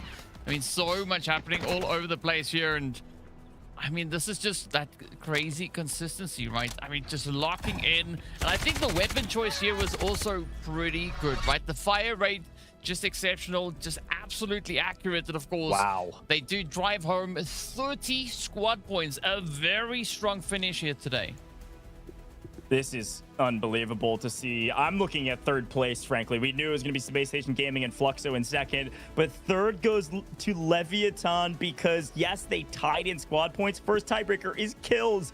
MW needed just a bit more loot or just one kill on Spacestation Gaming in the final moments, and they would have gotten third place. That is a jump of 2 extra group stage points, and they desperately needed it because they were in last in their first matchup that they played a couple days ago. This is brutal to see, but hey, we'll take fourth place. It is what it is. A team like Nightmare, Liquids, unfortunately, who are at the bottom of the leaderboard as well, just barely outside of the relegation point of not even making it to the Survivor stage, now walk away with 0 points. They've got a lot of work to do if they want to step up, and okay, that's crazy. It's all Killzall all day. It's match MVP. It's everything MVP. Spacestation Gaming and Killzall picks up 8 kills as an individual, almost 3,000 damage, 2,500 to be exact, 4 assists, and over 12 million. Stepping up to the plate and continuing to say, yes, we say that we're the best, but we're also able to prove it. But Leviathan pick up third, DK, because of this man right here. Socio Legend is still technically top fragger throughout the course of all of the group stages. Yeah, but Killzall an equal hard on his heels, so he's gonna have to step it up in the next day of play to see whether or not he can continue to defend the overall position. But speaking about which, though, here we have it, our match overall leaderboard, where all the teams find themselves currently situated. You said it before, SSG turning that 10 into a 20, so they are having a field day.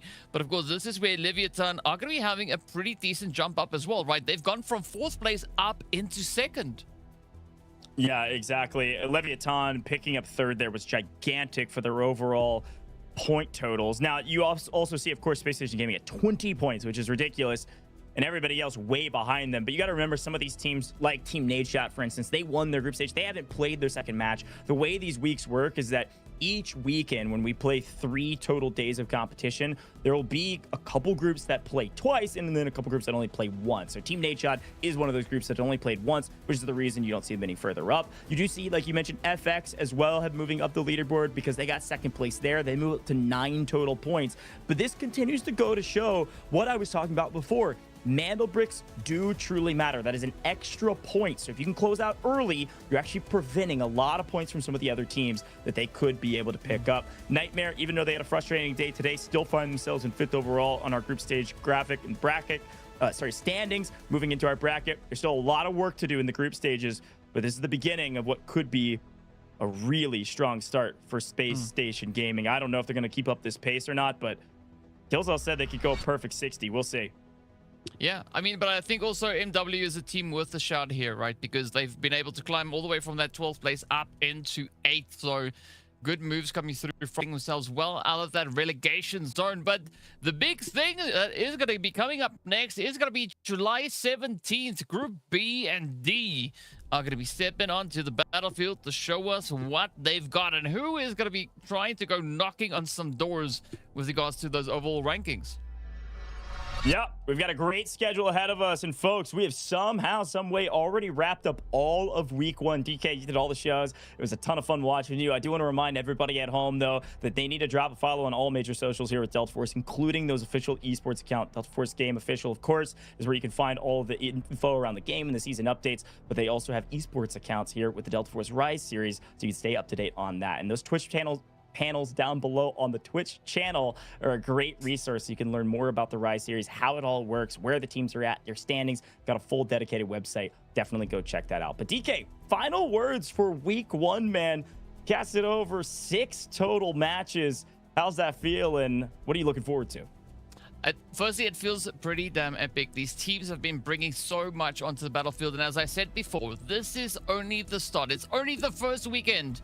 We still have 3 more to go, so I think there's going to be a lot that is going to be happening across the board. But I think the big takeaway here is for the teams that have participated this week to take a look back and see how things went for them, right? If it didn't go according to plan, do the VOD review. Make sure that you have a good response on how to fix it come week number 2, because the further and further we get into the group stage, the more challenging it's going to become to fix the point situation. And that is going to be essential come those later few weeks. I think it's great, wise words from my man, DK. Thanks for joining us, DK. And folks at home, thank you for joining. As a reminder, this has been a ton of fun, but it is just week 1. We'll be back every Friday, Saturday, Sunday for the next 4 weeks in a row. 3 more weeks of group stages coming your way to figure out who the top 2 teams are that'll skip straight to the finals and who everybody else will be when they go through the survivor stages in the final weekend of chaos. The finals is going to be a banger. There's a ton of money up for grabs. You're not going to want to miss all the lead up to it. And as a final reminder, we couldn't do it without you, the viewer. So thanks for tuning in. We'll see you next week for week 2 of the Delta Force Rise series. 2 members, now the odds are in their favor, 2v1. Everything getting spammed away.